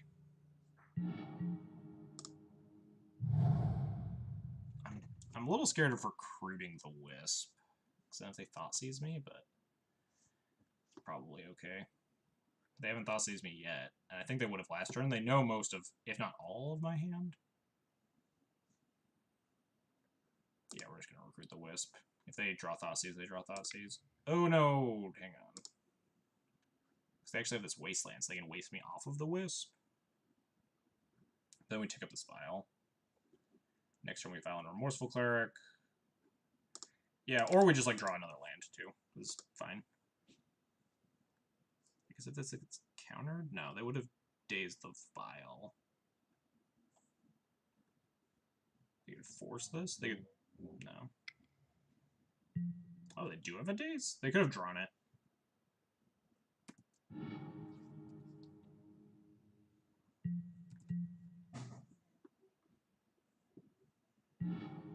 Yep, Wasteland. Makes sense. Maybe I was supposed to jam the sword and just wait? Well, now we're just going to jam the sword.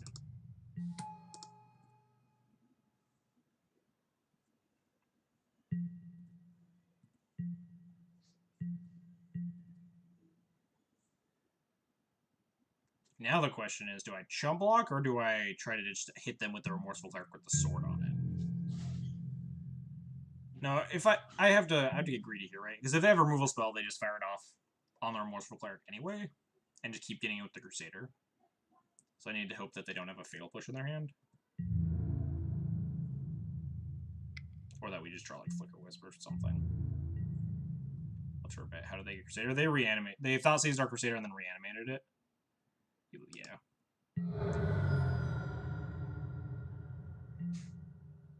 So if they have a removal spell, we need to draw another card.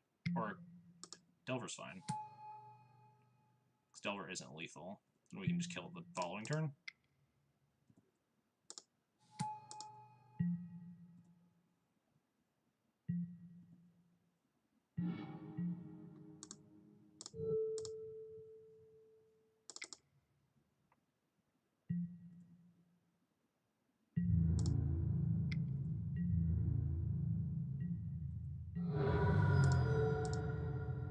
Kill my Crusader.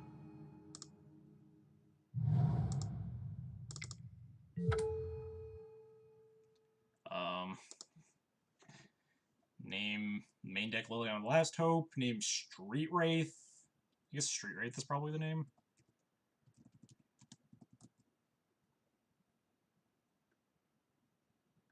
Lets them, like, cycle into something else, since they are just dead on board right now. They're just dead to this Remorseful Cleric attack.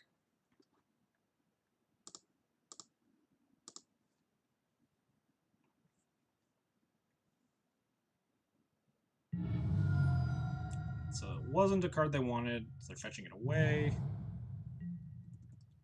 suppose I shouldn't F6, because Remorseful Cleric's ability is probably not relevant, but could be. Alright, they're just dead. Cool. That was a bit of a nail-biter there, but we had a lot of tools.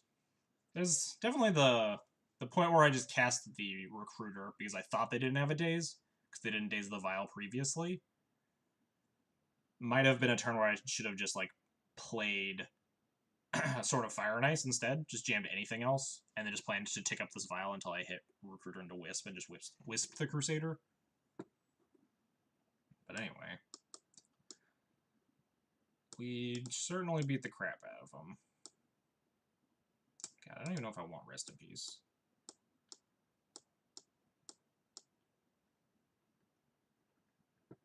What don't I want? Let's start with that. I think I want to shave down the number of 1 toughness cards in my deck. And also Sanctum Prelate. Definitely want this. I'm not sure if I want some number of these. I think I could see doing something like that. GTA doesn't seem great. Doesn't seem awful. Wonder if they keep in Reanimate against us. My guess would be no. How are you doing so well with Brightling in your deck? Good question, Honto. Why? Brightling's bad. We can't do well with it in our deck. We 3-2'd with a Palace Jailer in our deck, so yesterday, so suddenly we're 3-0 up a game in round 4 with Brightling, so which is the real better card. I kind of hate Relic Order. I don't hate like 1 Rest in Peace.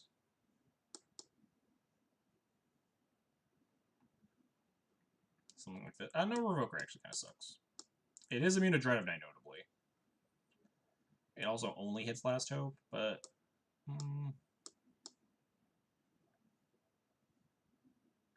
Jailer has been nutty for me. Some people really like Jailer. Like, Jailer is a very hit-or-miss card. Very, I guess, kind of similar to Brightling in that regard. But I have never liked it. Jailer was even good. Jailer was good yesterday, I'll admit that. It was good in a lot of the matches I played yesterday, but... the lows on that card are very low. Like, I've watched people, like, play it, eat a Thought Knot, or play it, eat a Smasher or whatever, and then, like, Flicker Wisp, eat a Thought Knot and stuff. This hand's gasoline.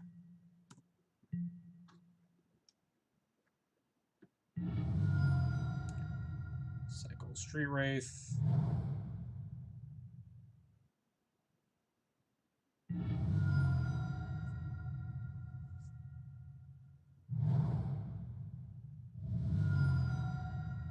Delver, Ponder, Thoughtseize.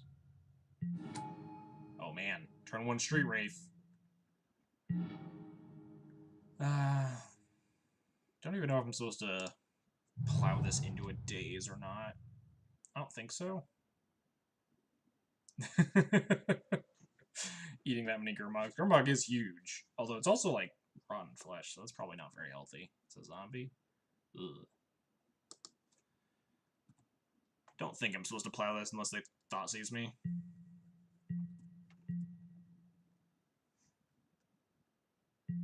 Also notable, they kept in the Reanimates, so maybe the second rip is okay. We'll take 3 here.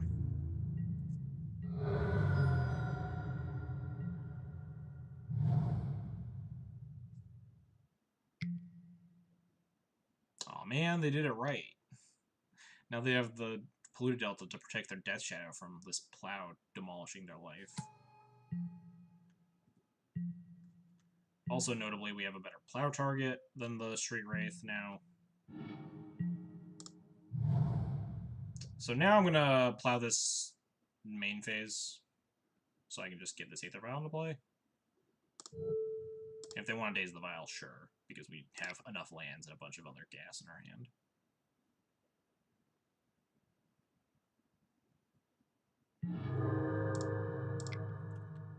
We can Daze that if they want. We can just cast our spells. I'd really prefer if they Dazed it, because then less Dazes for this Council's Judgment. If they just slam Lily here, I'm not even...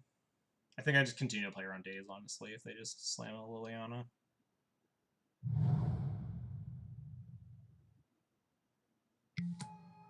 Pithing Needle. Naming Aether Vial. That's fine.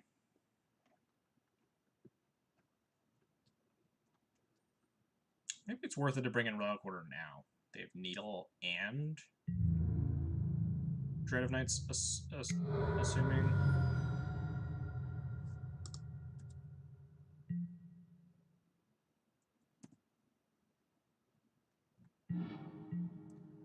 Could Wasteland them. That doesn't seem very appealing. I think we're just gonna Stoneforge for something. Batterskull, I'm thinking. We should have enough lands that we can put into play eventually, and I don't particularly like Sword here. Batterskull lines up nicely against Street Wraith.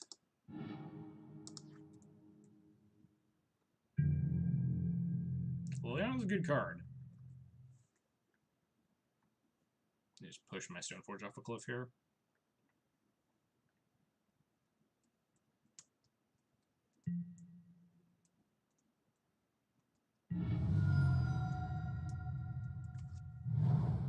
Diabolic Edict me?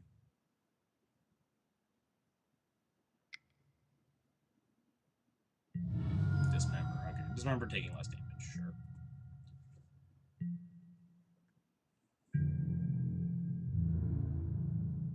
Quillering Cocos literally brings tears to my eyes. Quillering Verdicts is probably a real good feeling. Nice uncounterable spell. Oh, nice. They played Liliana. Now we just land Council's Judgment it. We are getting a little close to death, but opponent only has one card left in hand. Line up Batterskull, or just this Path to Exile, sure.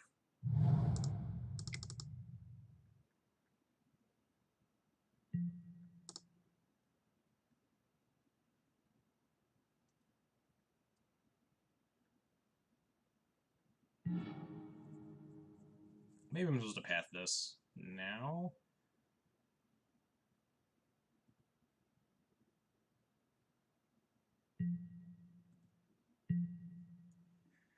Yeah, because I want to cast Batterskull next turn.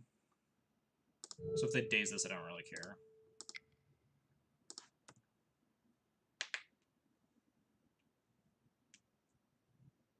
I like path on their turn. This deck doesn't play basics. I think traditionally, maybe they do, but I also don't want to get, like, Stubborn Denialed or something, which I guess they could always use the fetch, but I think I'd almost rather them crack the fetch. Alright, they burn the daze, which is kind of also what I wanted them to do, because now we get to play Batterskull.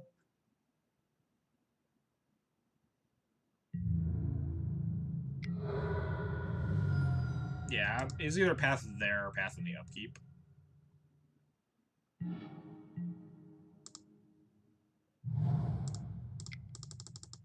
So now we even have Flickerous to reset the skull if they, like, Fatal Push the token.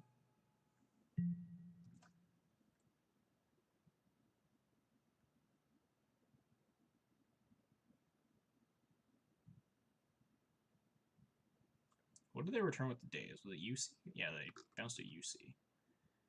Quote, a Cryptic tap draw. My favorite is, like, when they, like, try to tap bounce with their Cryptics or something. And then you, like, you counter the bounce by removing the target. And then you just lethal them. Yeah, let's punch them. Get him, Germ.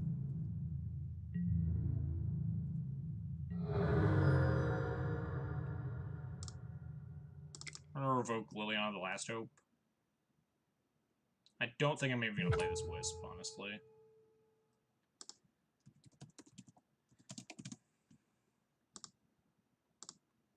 Wisp would be helpful to reset. Although I don't even need to reset the Germ. I just don't want to play a bunch of cards into something. Do you like Brightling at all? Sorry, it's been asked. It's all good. I love Brightling, personally. I know a lot of people don't really, but I've been very high on the card for a while. I'm less high on it right now because Miracles hasn't been as much of a force as it was in the past. So probably should have Wastelanded here. And it's really gassing the Miracles matchup, especially. But I'm playing one in the main, one in the side right now. I was playing two in the main earlier, but less Miracles, and the other matchups it's good against are matchups that you're already favored, like most Delver decks. Oh, punished for not playing the Wisp. But I think we're still okay. Anyway. So yeah, Brightling, I really like it. Some people don't. More power to them. Fetch to 3. They got like a big Death Shadow?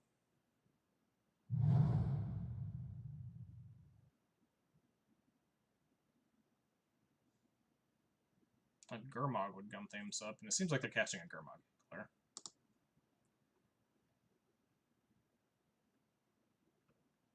Oh, they're just dying. Cool. Have I played against Death Shadow yet? I played against Bug Death Shadow, but I think Blue-Black is like the new hotness since the Pro Tour.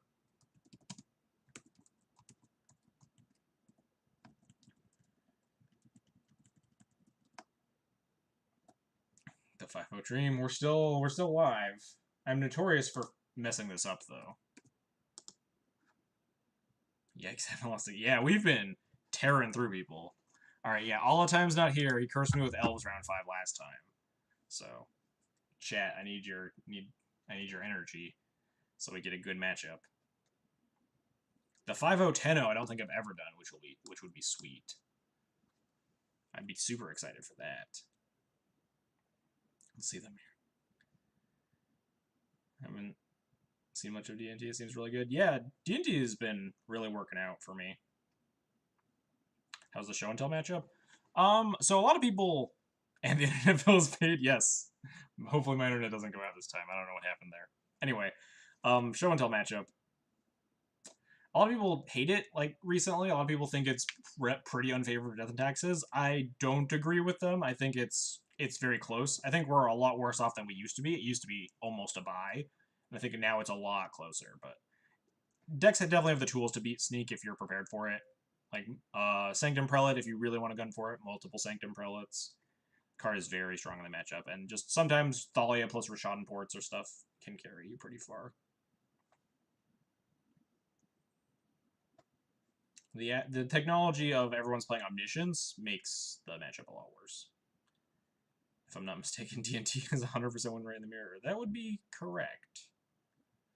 I guess it depends on how you qualify draws, because the D&T mirror probably draws like a non-0 percentage of the time. Sometimes the board states get just super gummed up and like no one can attack or do anything. If there's a match to draw, it'll be Miracles and the D&T mirror. Alright, final boss. Who is it?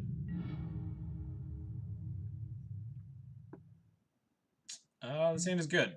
No vials, but we have like 1 into 2. Mom into Thalia is like the second best turn 1, turn 2 after Vial into Thalia. We did lose the die roll. Oh, is it actually the mirror? Oh man! Who called it? You play show and tell. Yeah, if you're on Omnisciences, the matchup gets a lot better for you, definitely. But some people think it's really good for you, so if you agree with them, if you play the matchup and agree with them, then good for you. But I kind of lean towards it's closer to even than people think or give it credit for. Texas Mirror final boss. The only mirror that could really bring this league to justice. Fortunately, my opponent has Aether Vial, so that's not good for me. And Stoneforge. Luckily, at least we have this Mom, which helps slow down the GT. Ooh, we also have Stoneforge. Deal.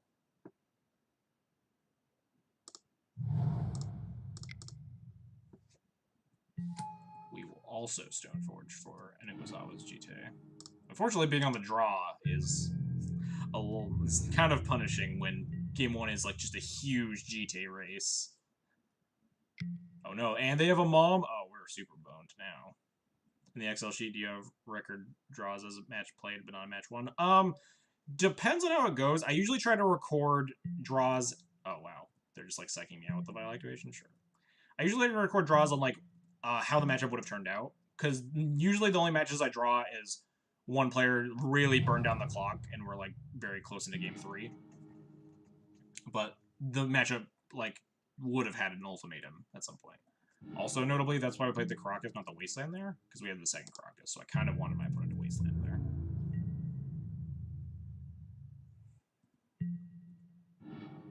Ooh, Revoker. I think I have to Revoker here. Too many things could go wrong. So if my opponent has have to like revoke GT, and we have to play the super dirtily game again.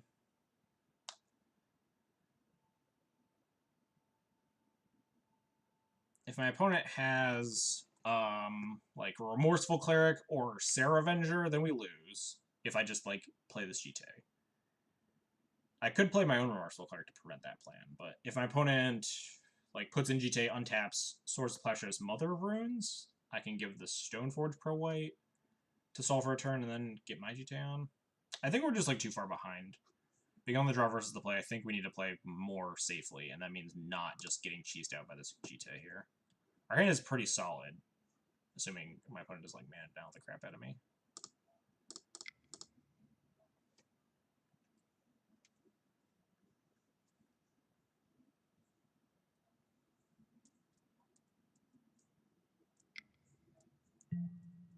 It seems like, yeah, it's a kind of awkward thing to record.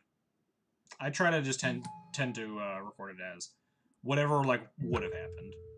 But if you really don't know, then there's probably just room for you played a match, but you didn't actually like win or lose. You played some number of games. Maybe I should put like a undetermined column or something, but it happens super irregularly. The D&T mirror wouldn't feel so dumb if Mom and GTA didn't exist. Yeah. Some people really like the Death and Tags mirror. I also should not be like effing around like I am, because this matchup takes a long time. But anyway, some people really like the D&T mirror and think it's like super skill intensive and stuff. I'm 50-50 on it. Sometimes the games go really long and like they're really grindy and stuff. And you have like a lot of decisions that you have to make, and they're really cool. And those matchups are fun, but sometimes like none of your decisions matter and your opponent just like GTA races you to death. Opponent probably didn't have a 2. Oh. Yeah, I don't know. Maybe they just like were okay with me naming Aether Vial, because then that means their GTA's free. Them having Aether Vial, me not having Vial, makes me feel unsafe. Alright, we're getting more lands, which is very good.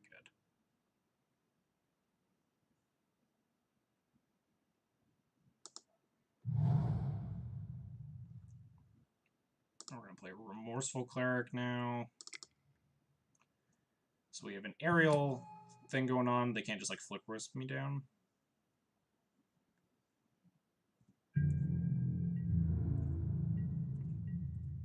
Remorseful Cleric also gives me an out to like if they get rid of this Mother of Runes in some way, it lets me stall the GTA still.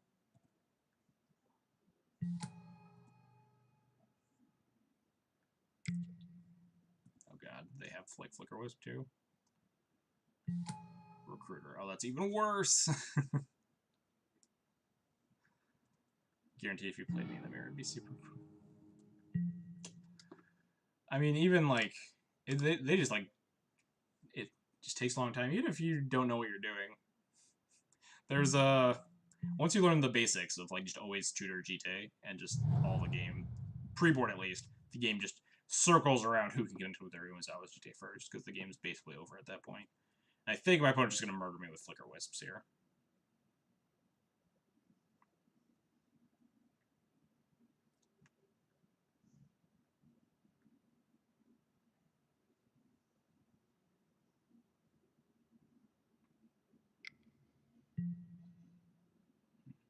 Equipping.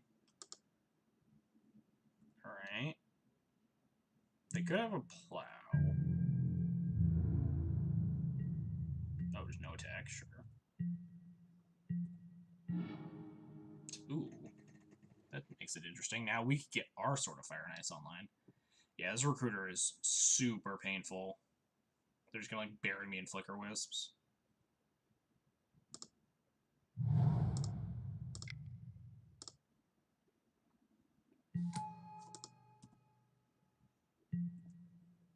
And we grab our Sword of Fire and Ice.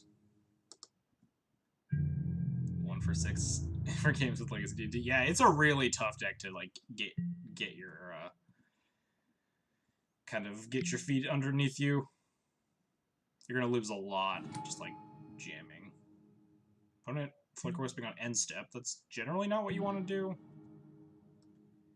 You usually want to do it on second main. So you get your guy back. What are they gonna revoke her? My Mother of Runes? I suppose I'm supposed to activate Mom here.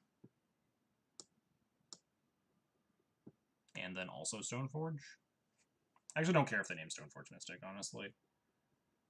But I'm not doing anything with my mana, so I might as well.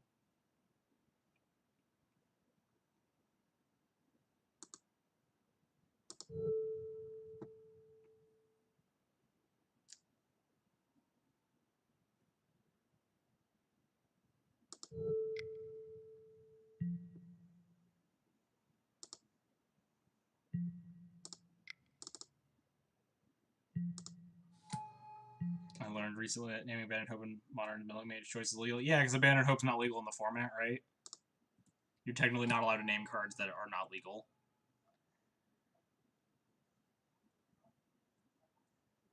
It's like you can't name Black Lotus with Cabal Therapy. So the land drop there was why we provided Remorseful Cleric, because they could like move the sword over to Flicker Wisp. So this lets me stall the sword connection for a turn. Unfortunately, my opponent is going to get another Wisp.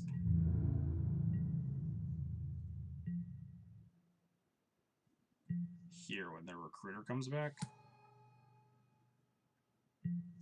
Which makes it really hard for us to connect with our sword.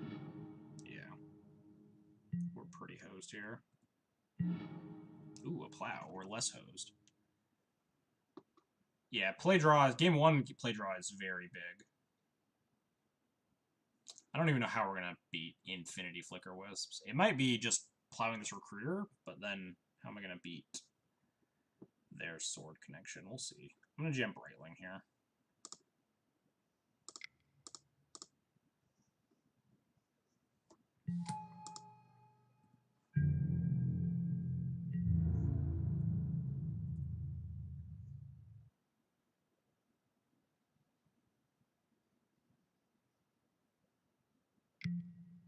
Oh, they're doing it in the second main this time. Cool.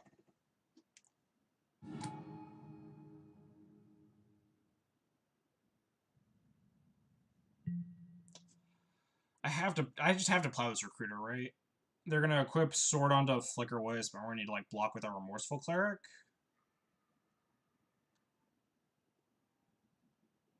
But we're just gonna like get super buried if we just let them keep getting Wisps. Should have to kill that.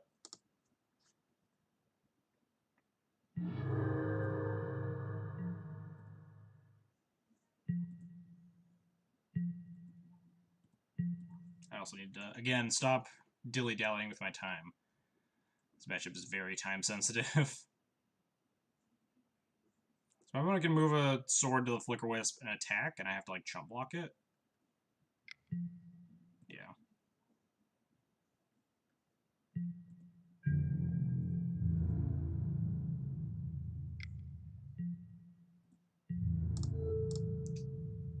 I could sack daggers out of the Wasteland, but I kind of just, like, want to make them not be able to move this sword for the rest of the turn, so we're just not even going to sack it. Exiling the Wasteland doesn't actually matter. Oh, well, that's a bummer. They get to revoke my sword now? Let's draw Flicker Wisp.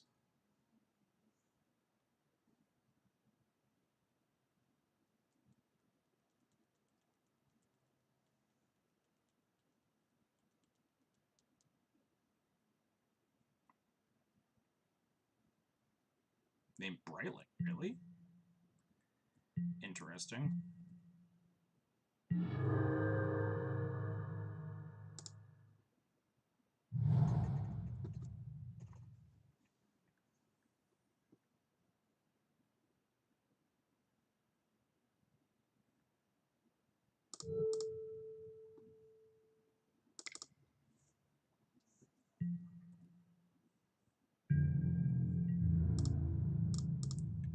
Attacks like that.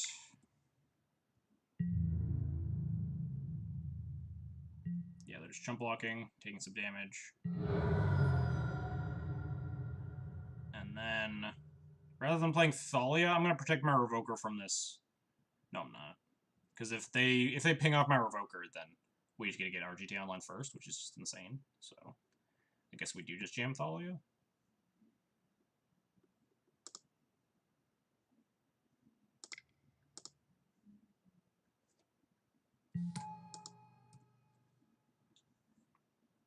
Yeah, if they use the Sword Trigger to ping off my Revoker, then they just get super blown out.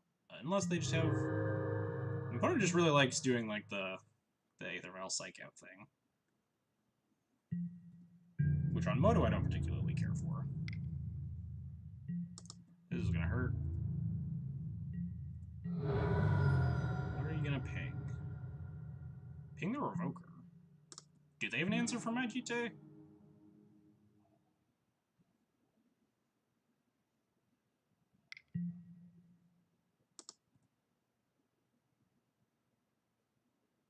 They could also move the sword over, I guess? No, that doesn't matter. I'm gonna get the first GT trigger now, right? Sure, a 1-1 with no text.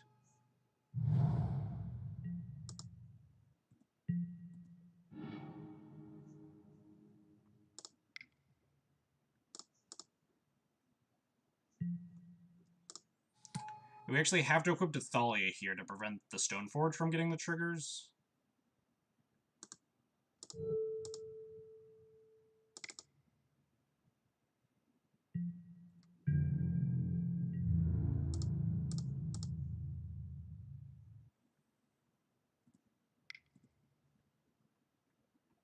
Not playing around them having anything on this file. If they do, we just, like, die anyway.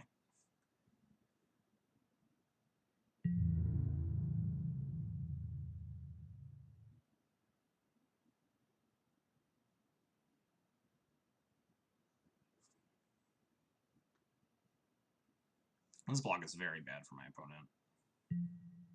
So first strike damage happens.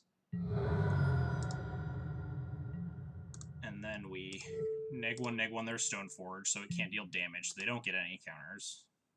And then we deal normal combat damage. And now we have a GT counter.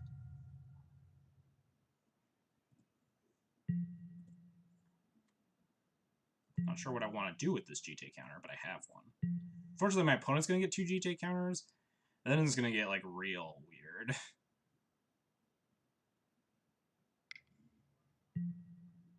Yeah, they're just suiting up their Flicker Wisp, beaten down.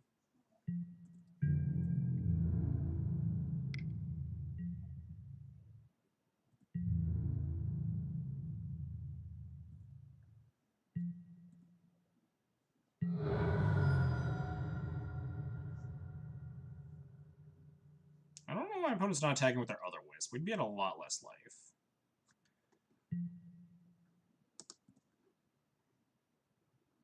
Do I save the Thalia here? They only have 2 GT counters after? I could just pick up the Thalia, I guess. I don't need the first strike. No, they can move... I kind of need...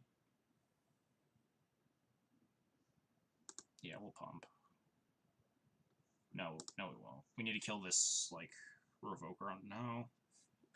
God, this is tough. I'm gonna, like, burn so much time and probably still lose this game, but there's, like, so many things to think about. I think I'm pretty dead, but... Because they just have the 2 GT counters, which are just gonna body me. Could just, like, go in on this Stoneforge. They're gonna move the GT to something else, though, which is gonna be the punish. I think we just have to let this Thalia, like, die. I think we need our GT counter. I can kill the one naming Brightling, but I don't think that's relevant. Kill the one naming Stoneforge, but they have 2 Revokers to block. Or not naming Stoneforge, naming Mother of Runes. They also didn't move the GT, which is very good for me.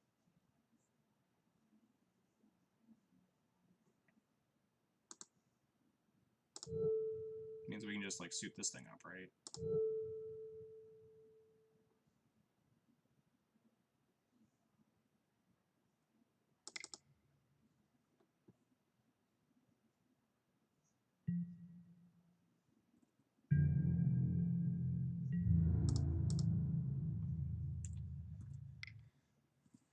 This is such a weird game.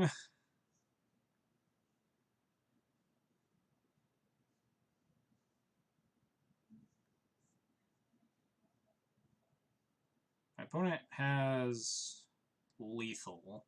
Not through my GT counters, though. I guess now it's my opponent's turn to try to figure out what to do. I'm burning so much time. This is game 1. Really want to win this game if I'm so far down on clock. My opponent animates factory. I'm just going to wasteland it.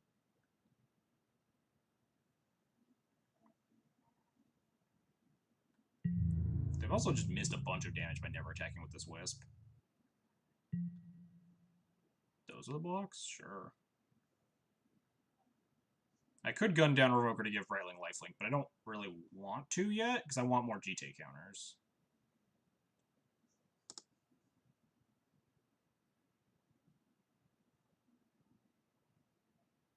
Yeah, this damage can happen.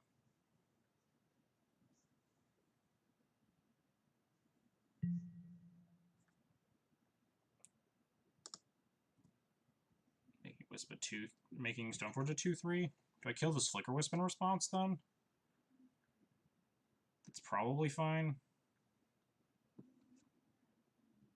No, these things still trade. I don't care. I'd rather just have more GT counters. I don't need the Stoneforge.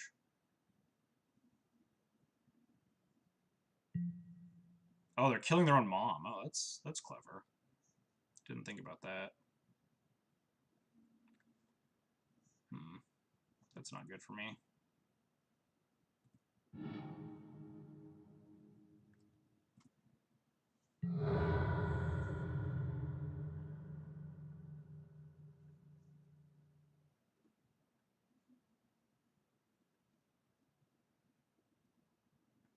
I think we're just gonna die. So we couldn't find a flyer. My opponent's just gonna kill me in the air.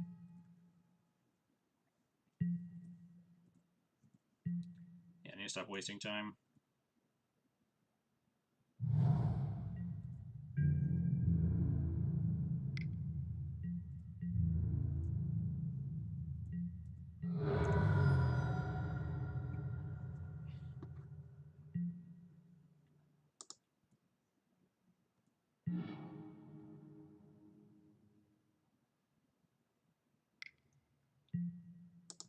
Stoneforge for like Batterskull.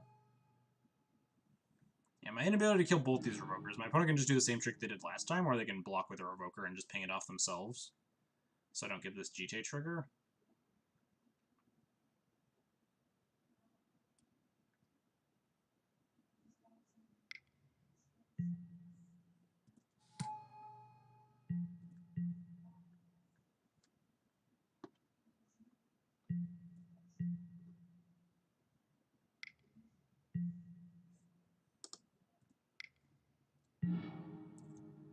I drew a Flicker Wisp, but it's too little too late. My opponent has these GT counters now, right?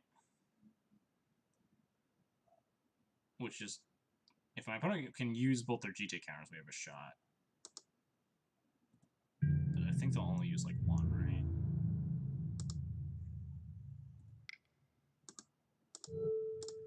Get out of your Thalia.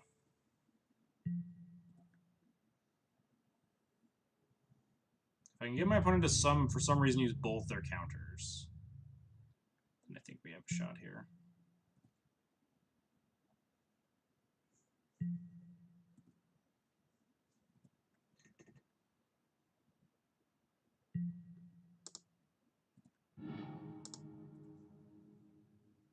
Now we have a shot, right?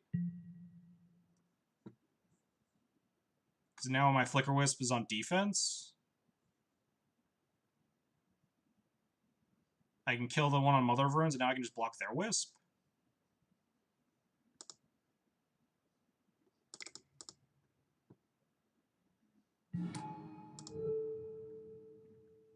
Hang on. I can't read chat right now.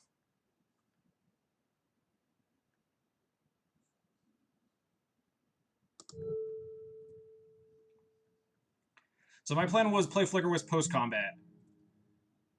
Blink their Vial. Could blink the Vial as well. They run more tricks.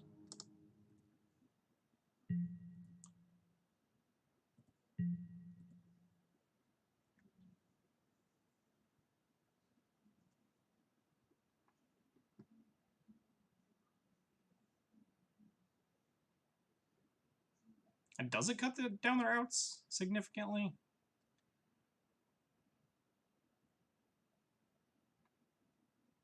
If they have Flicker Wisp off, what do they do? Flicker Wisp my Flicker Wisp? Then I just pro-white it. I guess if they have Flicker Wisp in response to me killing the Revoker on Mom, then we die. That's fair. My opponent only has like 2 Flickers left in their deck. But it's probably right to get that over, like, just grabbing a Batter Skull. Factory, sure. We're blocking the crap out of that.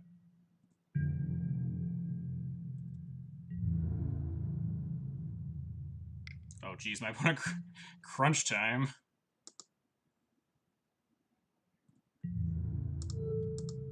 Block here. Block there.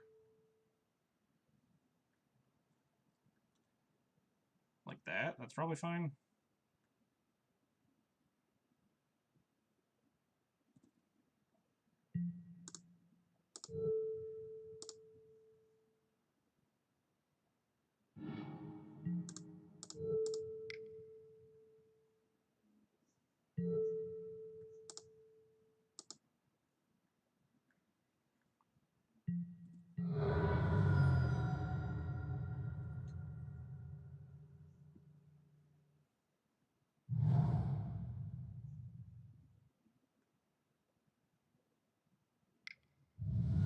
Just gonna jam this Batter Skull here, sure.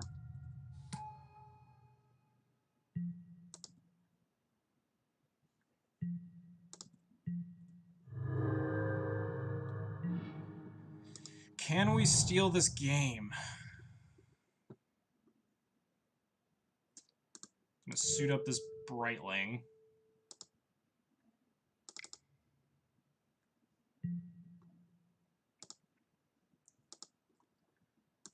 I can't give it Vigilance, right?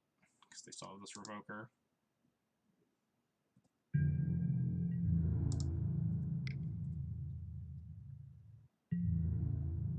We have no right to win this. You're not wrong. You're not incorrect in that assessment.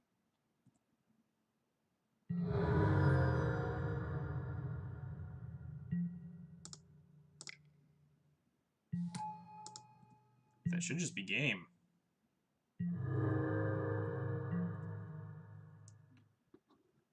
They have no creatures. We can kill the Phyrexian Revoker and Wasteland this Factory.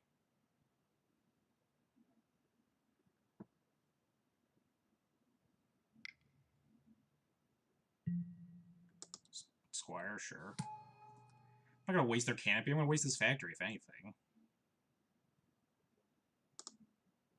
I'm also 100% not thinking, because my clock's... This is game 1. My clock is really running down.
I don't think they have any real outs at this point, right? I'm sorry I'm not, like, talking about anything I responded to chat, because I've, like, lit my clock on fire trying to close out this game.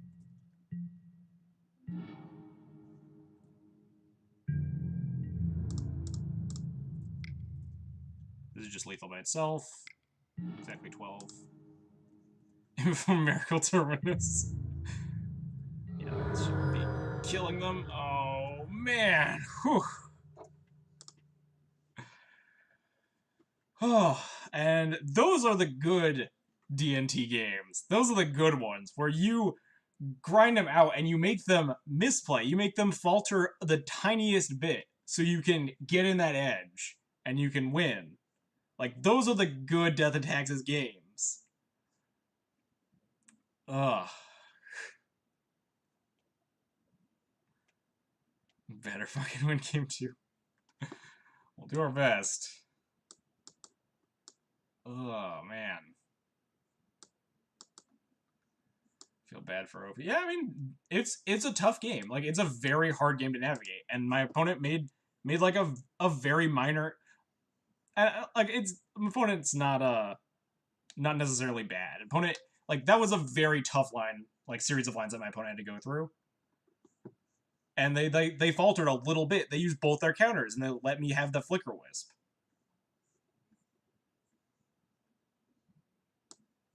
The only worst mirror is the modern. I think the Tron mirror is probably pretty atrocious. Whew. Oh. Can I get a little bit more sideboard time, Moto? I just want to, like, rest. It's such a game. Oh my god.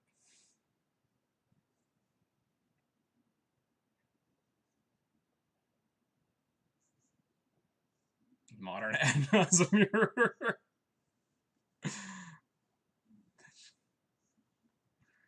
Maybe the Lantern Mirror. Lantern Mirror is probably real fun. Alright, what's the last card I cut, chat? I only have a minute 10 seconds left. It's like Crusader, Brightling, Batterskull. I think those are all reasonable cuts.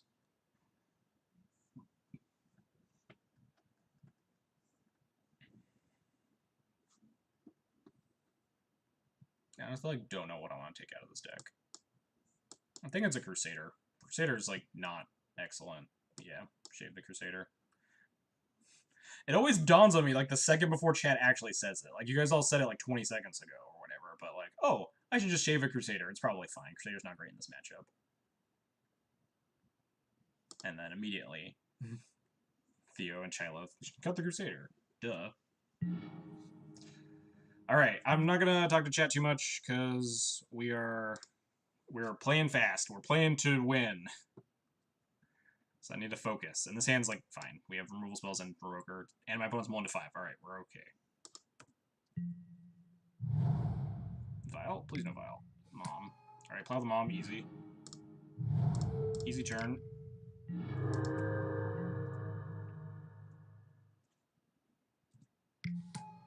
And now they have the Vial.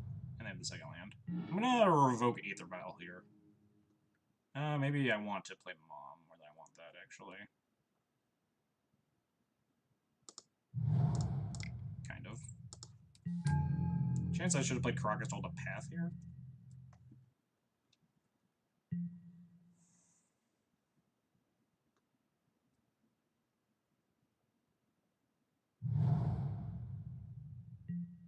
They're gonna port me? Sure. We just revoke their Vial now.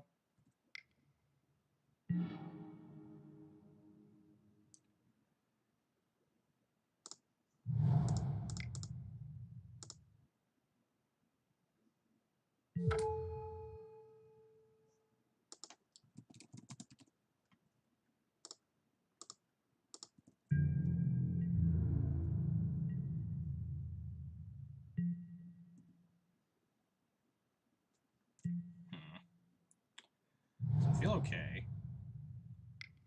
We have, like, Wispless Recruiter. Gonna revoke my Mom. That's fine. We have removal spells. We have Recruiter for Wisps. Yep. Opponent ports me again. I really don't want to get, like, just natural G-Tade here, which is kind of scary, but I can't do anything if I... You could also just play... No, Moms don't do anything. And G-Tade... Could just recruit... I don't think... Oh, my opponent has one card in hand. What am I trying to play around?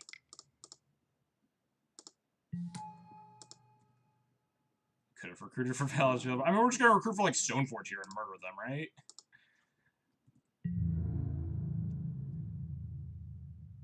I don't really care. I guess I could attack with Mom. That's probably fine. Attacking with Mom doesn't... I kind of, like, want their Aether Vial offline, so I don't have to like play around with nonsense.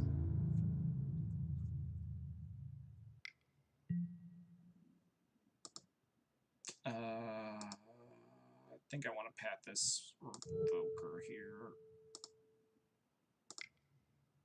Just turn on my mom again. Probably should have done this last turn, but I wasn't really thinking.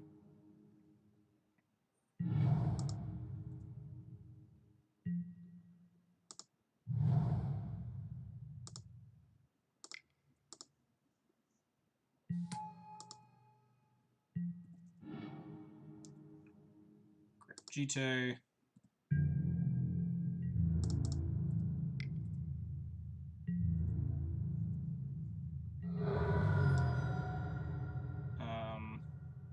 I'm going to play out second mom instead of porting, because I don't think porting matters that much.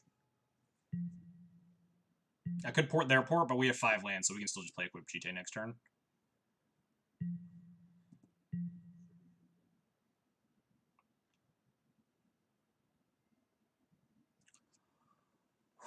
Whew. Got him. The 5-0, 10-0 chat. We did it. Ugh. That was such a match to end it on, too. Holy crap. That was awesome. Whew. The old 5-0, 10-0. Ran actual perfect. We did actual perfect. Did not drop a game. Yes.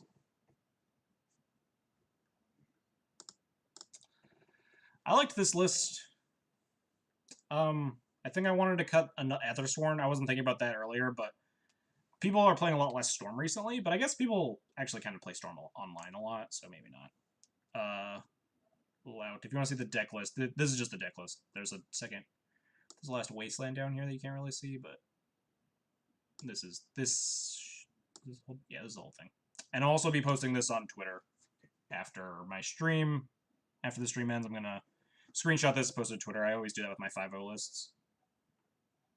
So anyway, I was talking about possibly cutting an Ethersworn, maybe bringing back the second Cataclysm. Although we did never board in Cataclysm this league, but not to say that we would never board in Cataclysm. I still dislike Cleric. Yeah, I wasn't high on the Cleric. I just like couldn't think of a card to play. Might wanted to be like the third Revoker here. Cleric's like not great in this meta right now because there's not too much graveyard synergies going on that you're like struggling to beat or like want main deck hate against. Cleric's been fine. It hasn't been like terrible. But I could definitely see it like just being a third Phyrexian Revoker here. As for the rest of the main deck, I liked it. Yeah, that's what I was thinking. Chylith. It's either a third Revoker or a second Avenger. And other than that, I think I like how this deck looks. Thanks, Kogan. Thanks for the GGs. That was definitely a league. That was a good final boss. I appreciate those. They really make you work for it. Unfortunately, our game 2 wasn't great. My opponent mulled to 5 and then died because we had a bunch of really good stuff. But them's the breaks. And also it worked out well because we were kind of short on time after that. First game went forever before we found the win. As for the sideboard, not sold on like a couple of the things. Get rid of that Containment Priest on the board for something better. I've been like kind of actually liking Containment Priest recently. It's been not the worst for me. Been playing against a lot of Green Sun Zenith decks. Chest opening for a 5-0? Maybe. Shut up. Don't talk me into it, Kogan. Chuck the Priest in the garbage for belongs putting Gideon. If I were putting in anything, I'd put in a second Cataclysm. I'm not high on Gideon right now. Although, if I were to see more Grixis control, maybe I'd get higher on Gideon's. But Gideon just, like, doesn't come in against enough stuff. It's, like, really bad in a lot of the mid-rangey fights, like, against the Mirror or Maverick and stuff. It's just, like, kind of meh. Although Cataclysm's also not very good in those matchups, so not a great example, but 1-1 split? I can see it. You probably still want me to play a Pithing Needle, though, Chylov. Which, in fairness, Alan Wu was playing a Pithing Needle. Alan Wu was playing a lot of things, though. Ugh. So in terms of how I feel about this list, I think I just covered it all. Remorseful could easily be a Avenger or a Revoker. Other than that, I kind of like where the main deck is looking. I kind of like the 1/1 split on Brightling in the main this side, because I've just like seen so much less Miracles. And Brightling is sometimes really good, but in some matchups you just like don't really need it. I think it's going back in Needle is very good. I also kind of wanted to try out Active Authority. Active Authority seems really cute, because I'm not playing against that many Stoneforge decks, but against Stoneforge decks, it is the nut. And on the sideboard, you could easily see cutting any number of, like, cutting an Ethersworn Canonist, or cutting the Containment Priest, or cutting this Cataclysm, or cutting... I kind of like everything else, actually. Could see changing around, like, these 3 cards, and then... damn it, Moto.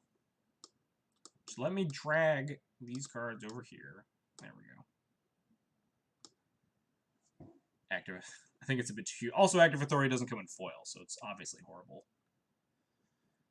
Cut Priest, do not cut Canonist. I don't think cutting Canonist online is correct. I think maybe cutting Canonist in certain paper tournaments would be fine. What do you call the White-Black Major deck with Balsam's Bob Thoughtseize? Dead Guy Ale, typically, is what the Black-White mid-range decks are called. Yeah. Anyway, thoughts on the recent Pro Tour D&T's with no Brightling? Kind of what Shiloh said, the Pro Tour lists were very, very meta-specific, and I think people were gunning for a mix of Eldrazi, Sneak, and Miracles, which, like, people wanted a bunch of Palace Jailers, and Brightling was kind of weaker in that field, except against Miracles, so... And in addition to that, Brightling came out like a month before the Pro Tour, or at least online, so a lot of teams just didn't get to test enough with it to feel confident registering it. I think it is a very powerful card and deserves a spot in some lists, depending on, like, what you're trying to beat. If you feel confident enough in your Miracles matchup, if you have, like, a bunch of cards in the sideboard, or you think that it's good enough, then maybe you don't need Brightlings, because I think that's where Brightling shines the most, is Miracles. And Baleful Strixless control decks, but primarily those Miracles. Or, yeah, also if you're expecting a lot of combo, then obviously Big Dumb Beater is kind of worthless. It's the same, yeah, same reason no one's playing Remorseful Cleric. I think Remorseful Cleric's a fine addition, but also if you weren't expecting Reanimator, Remorseful Cleric's probably not great. But there was a decent showing of Red-Black at the PT. But yeah, people didn't get enough testing, but I think Brightling will keep showing up in decks as time goes on. Yep, no problem. I love answering questions. People sometimes are like, I don't want to ask this if you've talked about it a million times before or whatever, but I love letting people know my thoughts, or letting people know how things work in Modern or Legacy or whatever. I love talking about, like, my thoughts about Magic, so happy to provide input all the time. Anyway, enough sitting here chatting. I think I'm gonna go to bed. I gotta screenshot this list though, and also post that, upload the YouTube video and stuff. I think I'm still gonna take a minute of time. Go get him, D. Lewis. I was playing a Mangara for like 3 weeks, and it wasn't very good, but, like, play cute things for fun. If you wanna grind out your wins, play the optimal decks. Like, if I really wanted to, like, maximize my win percentage, I'd be playing snow-covered lands, but F that. Yeah, Mangara was very slow. But the meta was also kind of slowed down, so which was why I kind of liked Mangara. Unfortunately, if everyone's on Death Shadow, then Dread of Knights are going to be up on the rise, and that makes Mangara way, way worse, so I cut it. But anyway, them's the breaks. Let me find a person to host. I think the second Crusaders should probably be a Brightling or another. I kind of like the double Crusader if like Grixis and Death Shadow catch on as like the big decks. Then Crusader is really, really good. Not necessarily just Shadow, yeah. Grixis too, which does have a number of bolts in it, but that's kind of also why you want multiple Crusaders, right? The first one gets bolted, they have to find another bolt, or the snap bolt for the second Crusader. But yeah, I mean, this list is pretty easily customizable. I don't hate playing like a second Brightling in the main. I don't hate playing a second Sarah Avenger or a third Phyrexian Revoker. It's really just kind of a matter of preference at that point. There's no like optimal 60 cards in Death and Taxes, because there's a lot of tweaks you can make to like a lot of different things that like you're trying to beat. Let's find someone playing some Legacy.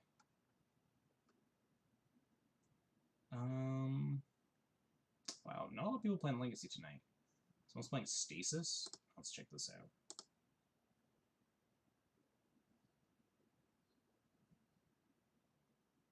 No, that does look like something. I guess Stasis. Humility, Counterspell, Brainstorm, Force of Will. I think it's lands. Interesting. Anyway. Barley's better than Crusader versus... Yeah, it's close, right? Because, like, Bradley's way better against Bolt, but Crusader's way better against Strix. So, that's why... I mean, I have 2 of each in the 75. That's, I think, where I want to be. If I wasn't playing a second Crusader in the main, I'd probably be playing a second one in the sideboard. I can tell you what's not optimal, the Horizon Canopy. I agree. I'm a changed man. I don't like Horizon Canopy in this deck.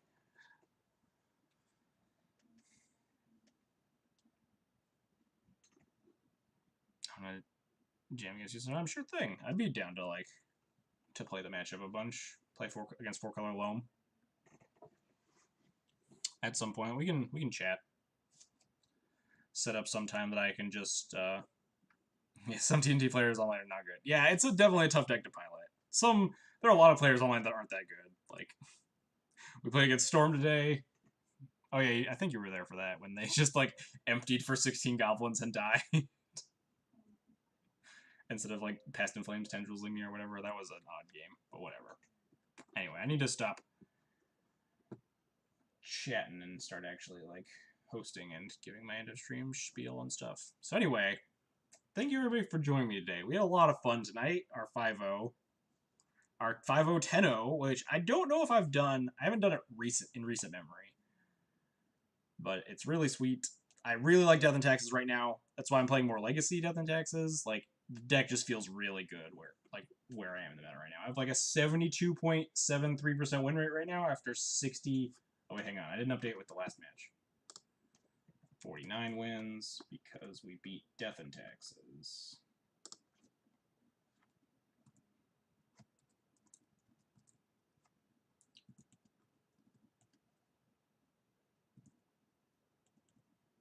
There we go. Went 10-0 a couple months back. Oh, maybe we did. Like, I think that might have been in Modern. I don't think I've actually 5-0'd in Legacy as much. Anyway, 73.13% win rate after 67 matches of Legacy so far, which is really good. I'm really liking where Death and Taxes is. I'm excited to play it some more in the future.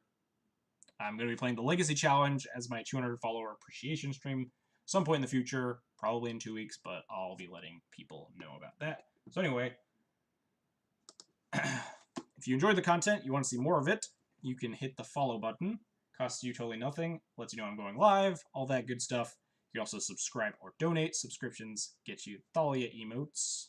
Emote singular, I suppose, with the same list, with very minor tweaks if that. But we'll see. I mean, 2 weeks is a long time. Might make some updates. Anyway, you can also subscribe on YouTube or follow me on Twitter. Twitter, I always post when I'm going live, and I post my 5-0 lists, so if you're ever interested in seeing those, or you want to know I'm going live, follow me there.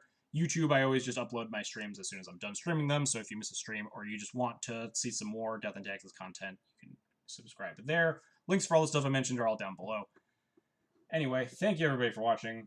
I hope you enjoyed the content tonight. We had a pretty good time, so we're going to go host this guy playing Stasis, because that's a deck, I guess. And I will catch you all guys all tomorrow. Bye-bye.